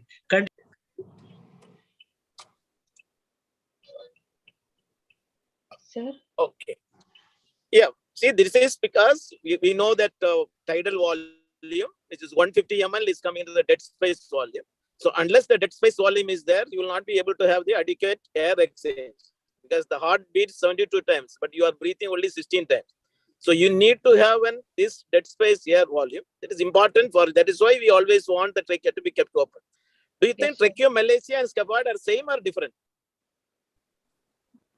In what is tracheomalacia? What is scabbard? Tracheomalacia, there is erosion, sir. Okay. Erosion of the tracheal rings. What is scabbard trachea? What do you mean by that? It's a weak. No, only when you have a mineralization also you will get a weak. See, though it looks same, these two words has meaning different. Because scabbard trachea can happen even without the weakening of that trachea, just by the large tumor compression. If you know the shape of the scabbard, like the box in which you are going to put your sword in, it is always on one side, lateral to medial. It's not the anterior to posterior compression. But tracheomalacia is usually by congenitally also it can happen, or even there is demineralization take up. Though it is, we use the term interchangeably, The typical term is not there. Tracheomalacia you will understand only when you are doing a surgery, when you are doing endotracheal tube. You need to feel that. And patient may have no symptoms in the earlier part. But scabbard trachea is only when we are removing the nodule out. And then it will go for the collapse earlier part. These two are important to differentiate. Okay. Go ahead. Okay, Dr. Sukanya, you asked for muscle weakness. What kind of muscle weakness are you looking for? Sir, in hypothyroidism, there may be proximal muscle weakness. So what did you ask? What do you take in? How do you find out from history if there's proximal muscle weakness? I'll ask the patient if she has any difficulty in standing up from sitting position. From squatting position. From squatting position. Okay. So next slide, please. Okay, which drugs did you ask for? Drug intake? Which drugs are you looking for? Sir, they can cause goiter, like antithyroid drugs or sulfonylureas. Okay, antithyroids, what else? Even excessive intake of calcium. Which drug is very commonly used, which causes hypothyroidism? Have you heard of lithium? What is lithium used for? The mood stabilizer. Yeah, it's used as an antipsychotic drug. Okay, and okay, irradiation. Why do you take a history of irradiation? Sir, my patient is 45-year-old. I have to rule out any previous history of neck swellings in a younger age for which irradiation may have done. Which condition is usually irradiation given? Maybe a papillary carcinoma in her younger years. So why didn't then you straight away find out whether she's had any malignancy before? Sorry, sir. Usually for Hodgkin's, for lymphomas. Yes, sir. Okay, history of previous surgery. What kind of surgery are you looking for? Previous surgery?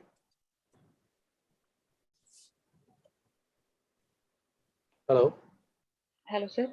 Yeah, what kind of surgery are you looking for? History of previous surgery. How is it important here? Maybe a cervical lymph node excision. No, any surgery in the thyroid will make your job more difficult. If you're going to go in for surgery again, okay? Yes, surgeries. Right. Okay, next slide, please.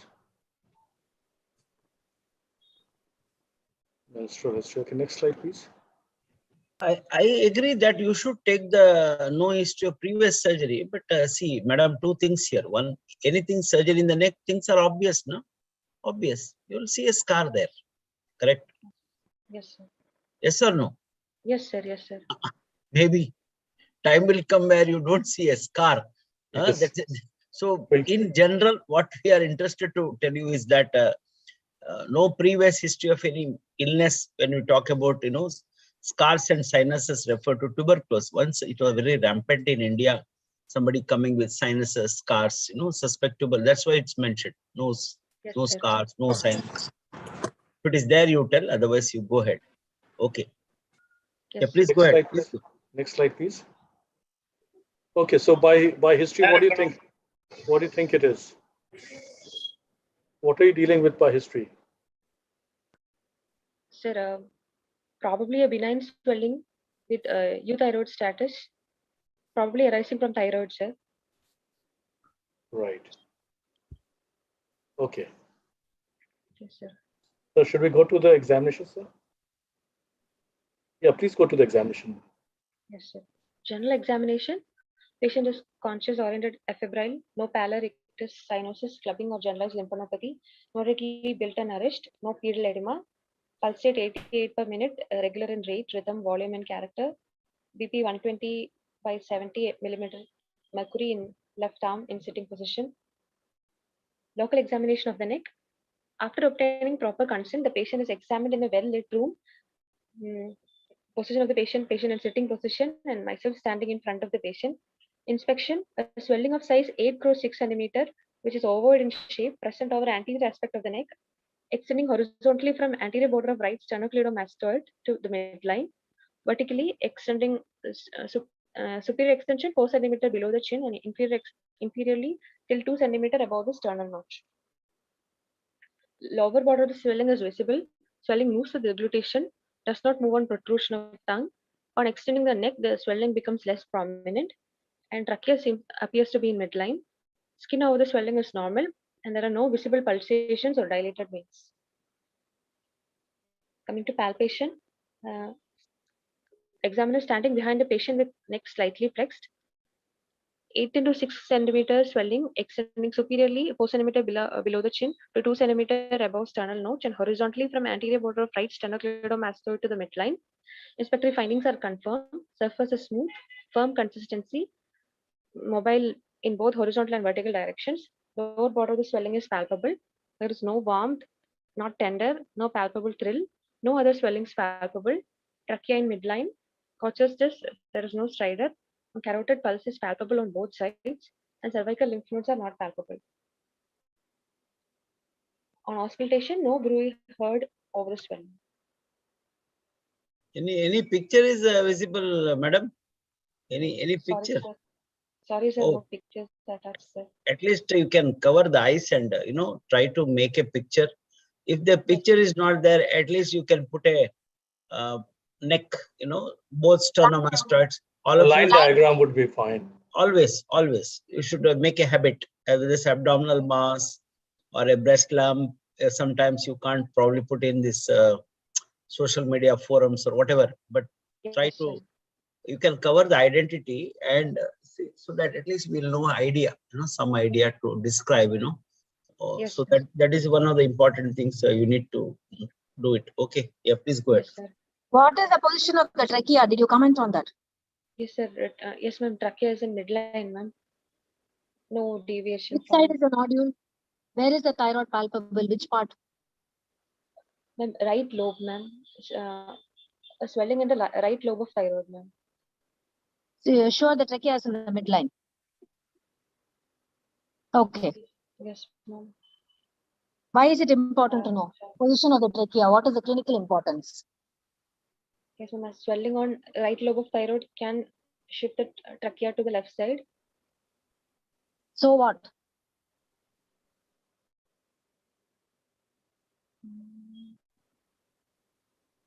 What is the clinical implication in the management of the patient? Gross deviation. Okay, I'll give a clue to You you. need to know both the lateral deviation as well as the anteroposterior compression. Yes. Okay, that is important to get an airway access. You should know both the deviation as well as. Yes, ma'am.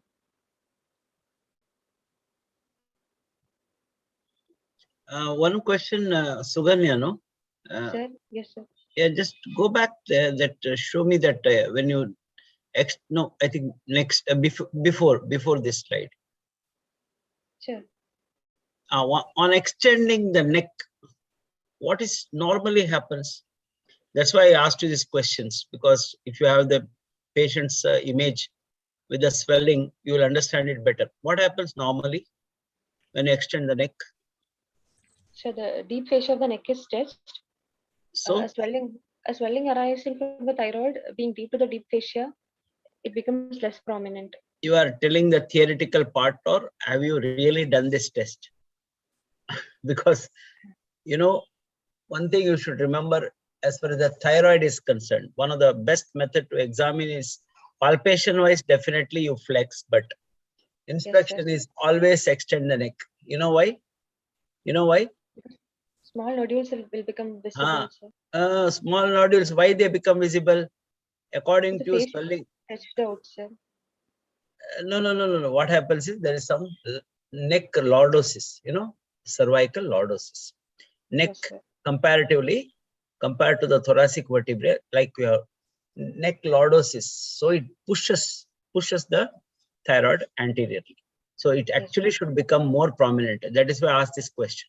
Anyway, patient is yours. You have examined, but do it properly. That's what I try to. Okay. Yes. Yes, sir. What are the various ways to tell about the trachea? What is the position of the trachea? So by inspection, then palpation, by placing the ring finger and index finger on the sternoclavicular joint and palpating the tracheal rings with the middle finger. Then by auscultating over the trachea, and from X-ray, sir, from X-ray neck. What will be there on the inspection? Inspection, there will be trail sensor on the side of What is that? opposite to the side of tracheal deviation. The clavicular head of sternocleidomastoid will become prominent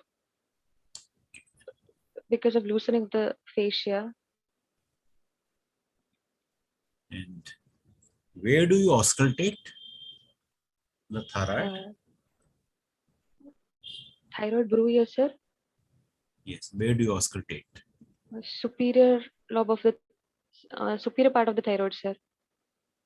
Why superior Over part? the Why because the superior thyroid pedicle is more superficial, sir. Okay. So bruit is more likely to be heard. So which carotid you have felt? Common carotid artery, medial to the anterior border of sternocleidomastoid against the C6 transverse process, sir.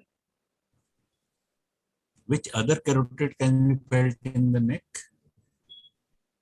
External carotid is visible, sir. External carotid. Internal carotid? Goes into the cranium, sir. If you have to feel the internal carotid, where you will feel it?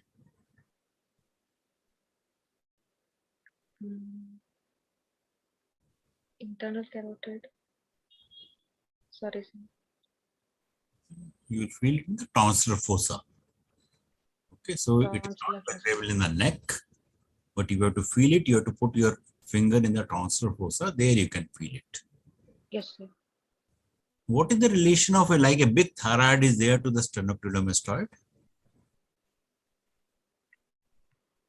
Relation, sir. Yeah. Thyroid is usually deep to the sternocleidomastoid. Yes, it will be always deep. Yes, whatever the size it may reach, it will be always deeper to the sternocleidomastoid. It can never come in front of the sternocleidomastoid. Yes, sir. Okay, Dr. Sukanya, what is the importance of having a solitary thyroid nodule?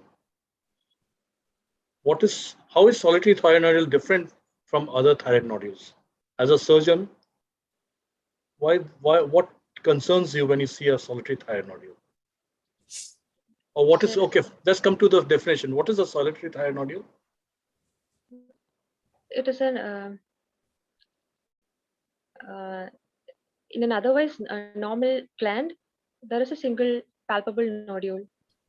So both radiologically and clinically, you have a discrete nodule within a normal thyroid nodule, isn't it? That's it. Yes, sir. So now what is the importance of this? So it may be it may have a follicular component, sir. So the chances of malignancy in a solitary thyroid nodule is higher. Yes, sir. Right. So suppose this was a male, the patient was a male. How would it have affected the patient outcome or the risk? What is the risk of a solitary thyroid nodule in a male? Yes, sir. In male, though the predominantly thyroid swellings are more in female, but if a swelling is present in a male, it is more likely to be malignant. Okay. How much times more?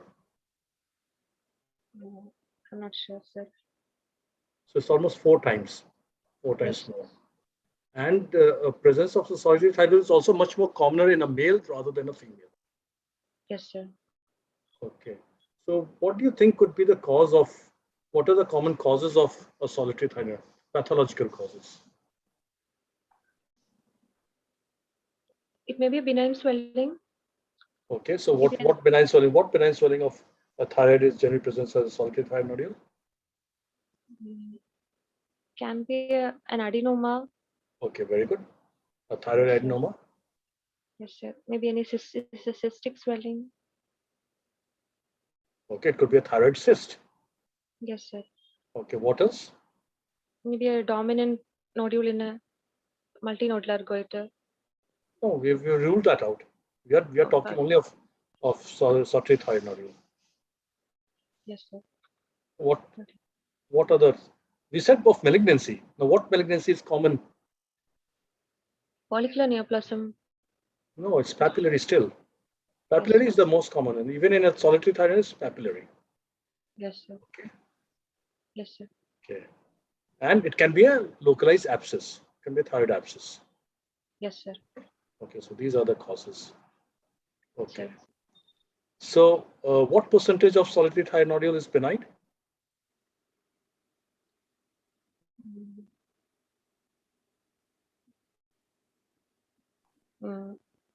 Or major? No, sir. Hello? What percentage of thyroid nodule is benign? 50%. No, majority are benign. So almost 70% is benign. Yes, okay. Sir. Okay. Let's go to your next slide, please. Next slide. So all this, when what's the diagnosis now after examination? A solitary nodular thyroid, non-toxic, Solitary? non-malignant, solitary nodule thyroid, non-toxic, non-malignant, without complications, sir. So a solitary thyroid nodule in a euthyroid patient, right? Euthyroid, without sir. evidence Yes, of malignancy and metastasis. Okay. Yes, sir. So, Sukanya, my question to you is, what are the differential diagnoses for solitary nodule? One is most common is what? Most common is, think 4 or 5 differential diagnoses arising from the thyroid itself. Yes, sir. Thyroid cystic lesion, sir. Adenoma. Yes, it can be adenoma. Yes. These are all histological diagnoses, but these, after giving a diagnosis of solitary nodule, you said rest of the gland is not palpable. So these are my possibility. The most common will be a dominant nodule. That word should come. Yes. Okay. Sir. Dominant nodule of a MNG. Okay. MNG. Second is adenoma. You said. What else? Thyroid cyst, sir. Cyst can also present like this. Yes. Just now we discussed malignancy. Correct? No? Malignancy. Yes, sir. Malignancy. Yes. And what other possibilities? So solitary, autonomous, toxic nodule. Autonomous. Patient does not have any toxicity now. These are few possibilities. With that, you keep it in mind and proceed with the. Yes, rarely thyroiditis also can, Hashimoto's can also have a unilobar enlargement. It can be irregular, unilobar, bilobar, etc. So you can also, but more common are these. Yes. Yes, sir. Please go ahead. Then systemic examination. Cardiovascular system, S1, S2 heart, no murmur. Respiratory system, bilateral air entry, normal vesicular breath sounds, no added sounds. Per abdomen soft, no mass or organomegaly. CNS, no focal neurological deficits. Skull and spine normal, breast normal. Coming to diagnosis, a case of non-toxic, non-malignant, solitary nodule thyroid without complications. How can you say it is non-malignant? Why do you want to say that? Ma'am, over a period of 2 years, there is gradual increase in size. There is no evidence of pain, ma'am. No cervical knots are palpable.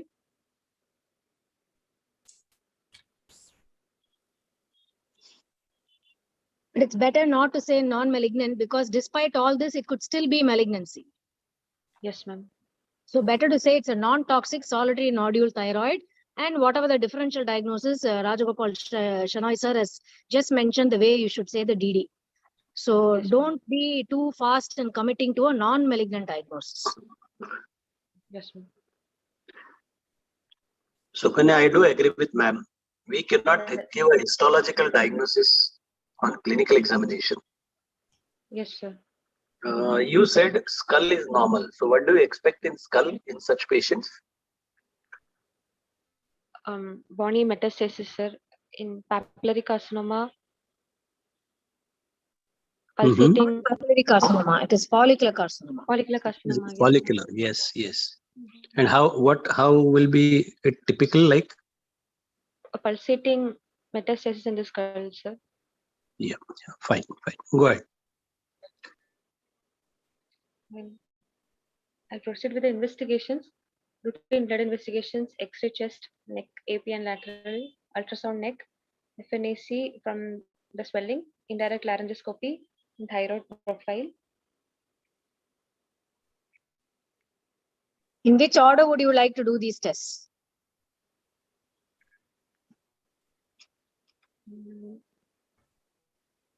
First of all, routine blood investigations, then ultrasound neck and FNAC, ma'am. Actually, you should get the thyroid profile done first. Routine blood investigations on one side. Specific to the thyroid, you find the thyroid profile. If the patient is toxic, it's better not to do an FNAC because it will be a highly vascular gland. Ultrasound can be done either way. There is no problem with that. Of course, this lady didn't have any toxic symptoms. We are not suspecting toxicity, but always better to get a baseline, free T3, free T4 and serum TSH, get an ultrasound neck. Then depending on the finding in the ultrasound neck, you decide to do an FNAC. So what are the things that you look for in the ultrasound neck? Ultrasound to differentiate between lymph node or thyroid swelling. That means the origin of the swelling. Then rule out features of malignancy. So what is the criteria used in ultrasound? If it turns out to be a thyroid swelling, what are the classification? What do you call it? That is the... No, we are not talking about FNAC. We are talking about imaging, just like we have in the for the breast imaging. What is it in the thyroid? Thyroids, ma'am. Thyroid. So can you please just tell us what findings, that is what particular features are you looking for that will help us in the thyroid's criteria or grading? Yes, ma'am. Echogenicity of the gland, ma'am. Yes. Peripheral vascularity, calcifications like microcalcifications. Yes. Then taller than wide. Sorry, ma'am. Correct. No, that is there in ultrasound, taller than wide. Correct. Yes, ma'am. And most important ultrasound is whether it's solid and cystic. If it's cystic, is there any solid component in the inside the cyst? So whenever there is a solid component, you're worried it could be a malignancy. So you have the thyroids 1, 2, 3, 4, and so on. Okay. Yes, ma'am.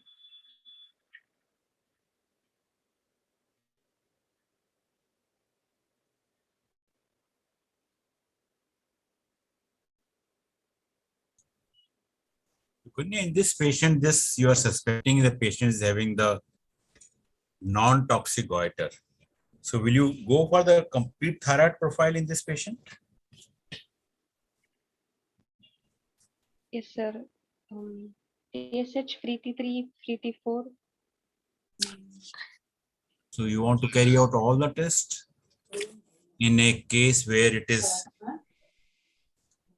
you are clinically not suspecting that it is can be a it may be a subclinical, sir. There may not be clinical symptoms, but the hormones may be deranged. Given a choice to carry out one test of the thyroid profile for the screening purpose, which means that clinically you are not suspecting it to be a case of a thyrotoxicosis. So which test you will carry out? Free T3, sir.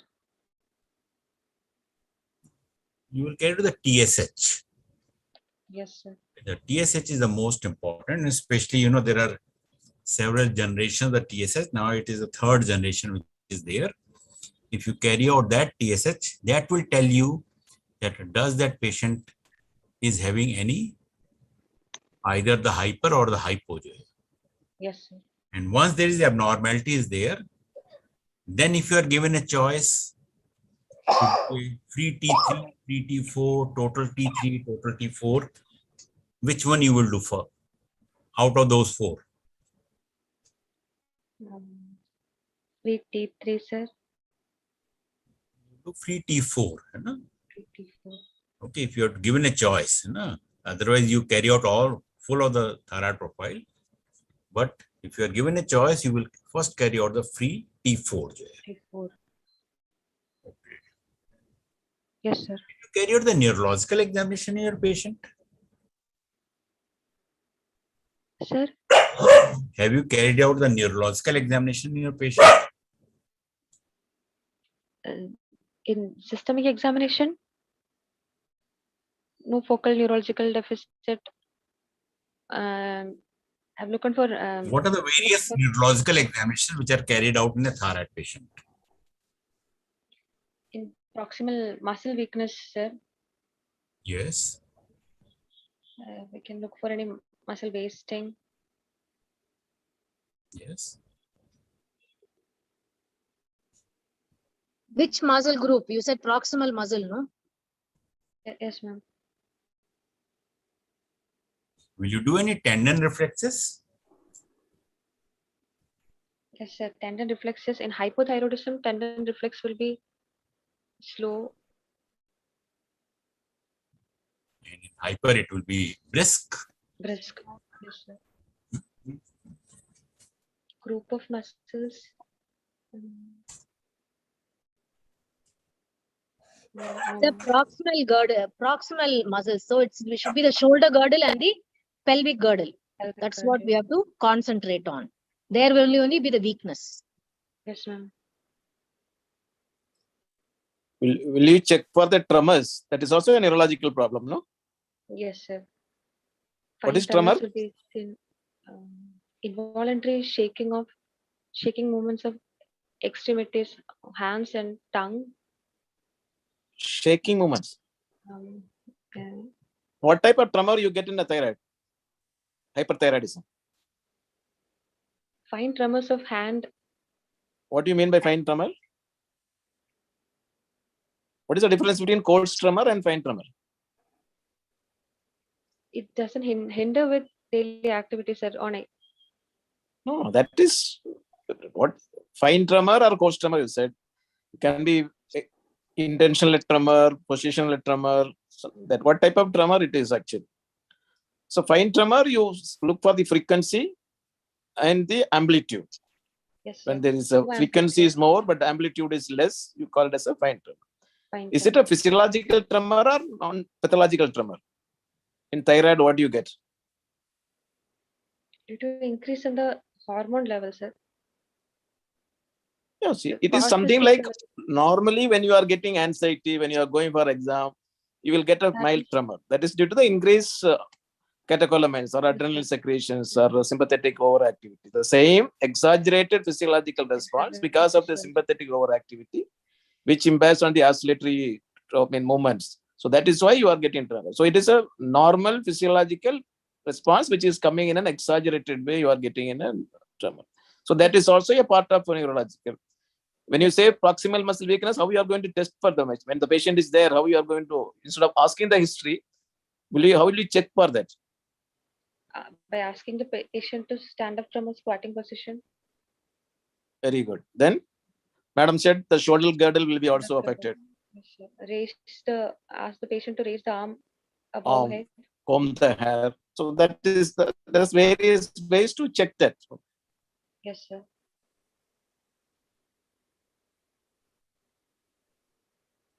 You look for the T3, T4. What is reverse T3? Reverse T3. I'm not sure, sir. You heard the term euthyroid 6 syndrome. So how the T4 and T3 is formed? The physiology of iodine formation, thyroid formation, each steps you must know in detail. So if you know the steps, you will know how the T4 is converted into T3 or the reverse T3. It all becomes one, the tyrosine from that iodine molecule is taken away. Whether it is taken from the outer ring or inner ring depends upon that. If it is taken from the outer ring, it becomes a normal T3. If it is taken from the inner ring, it will become a reverse T3, which is non-functional. Yes, sir. So certain situation, we need to measure the reverse T3, which will be helping to make other, even the thyroid is normal, when the reverse T3 is raised or decreased, it has an effect on the development, outcome of the major other diseases also. Yes, sir.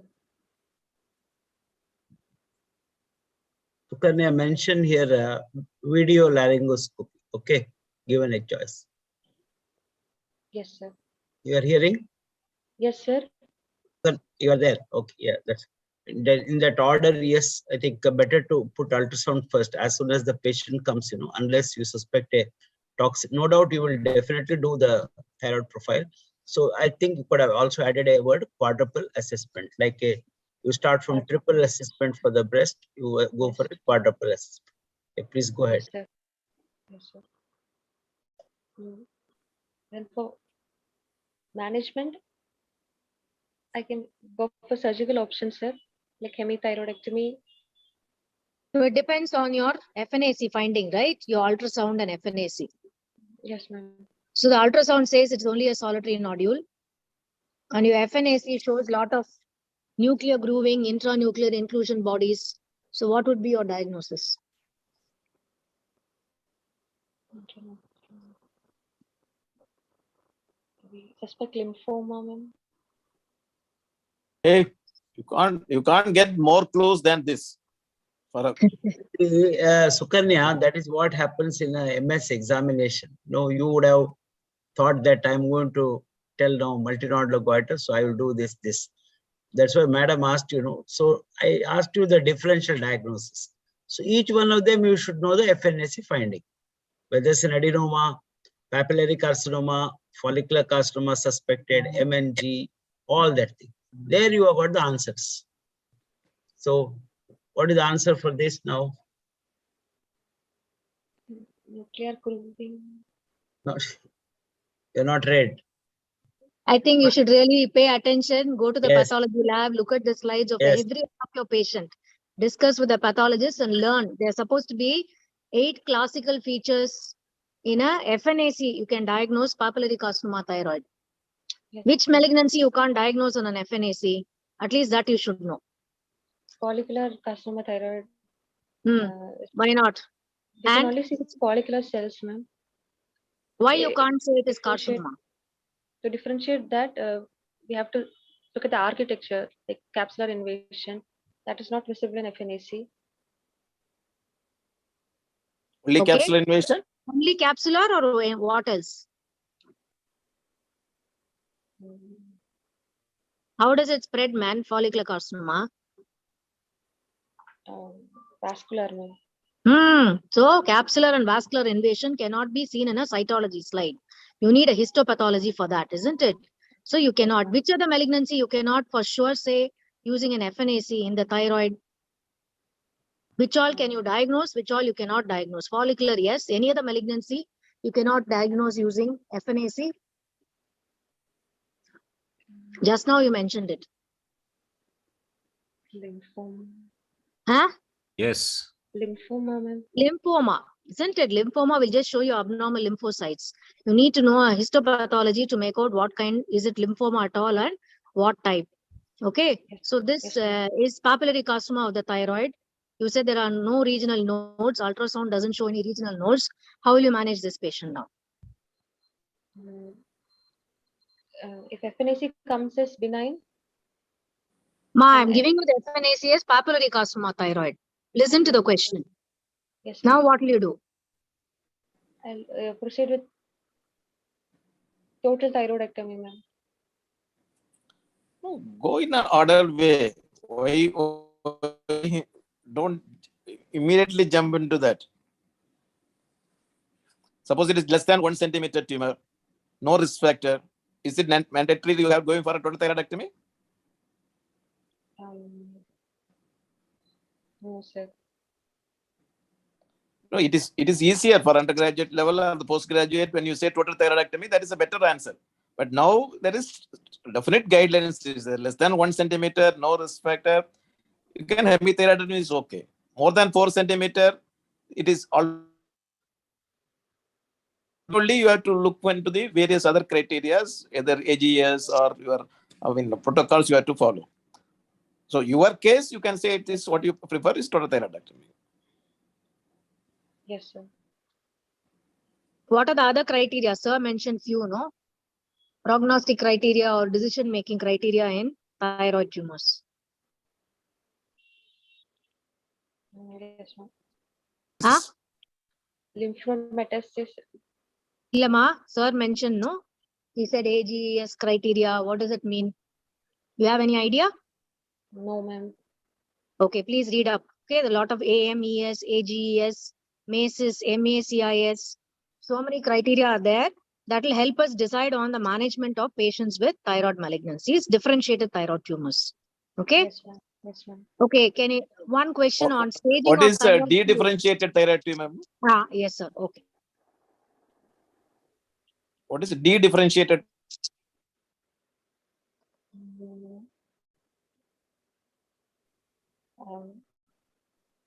Anaplastic. We only prepared for a benign SN. Yes, sir. So in exam, you may get a case where you will not anticipate anything. So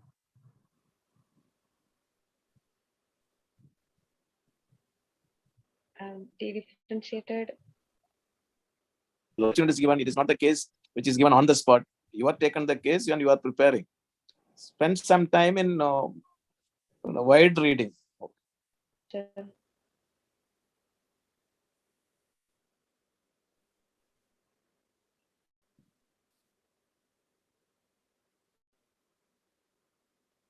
I'm not sure about de-differentiated. Okay.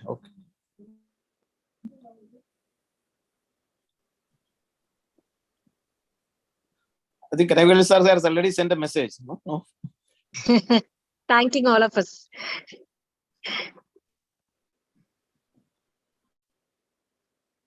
I think he's little busy today, so he asked me to conduct in between. So I think if all the questions are over, we can close, or any questions remaining from the faculties, we can still continue.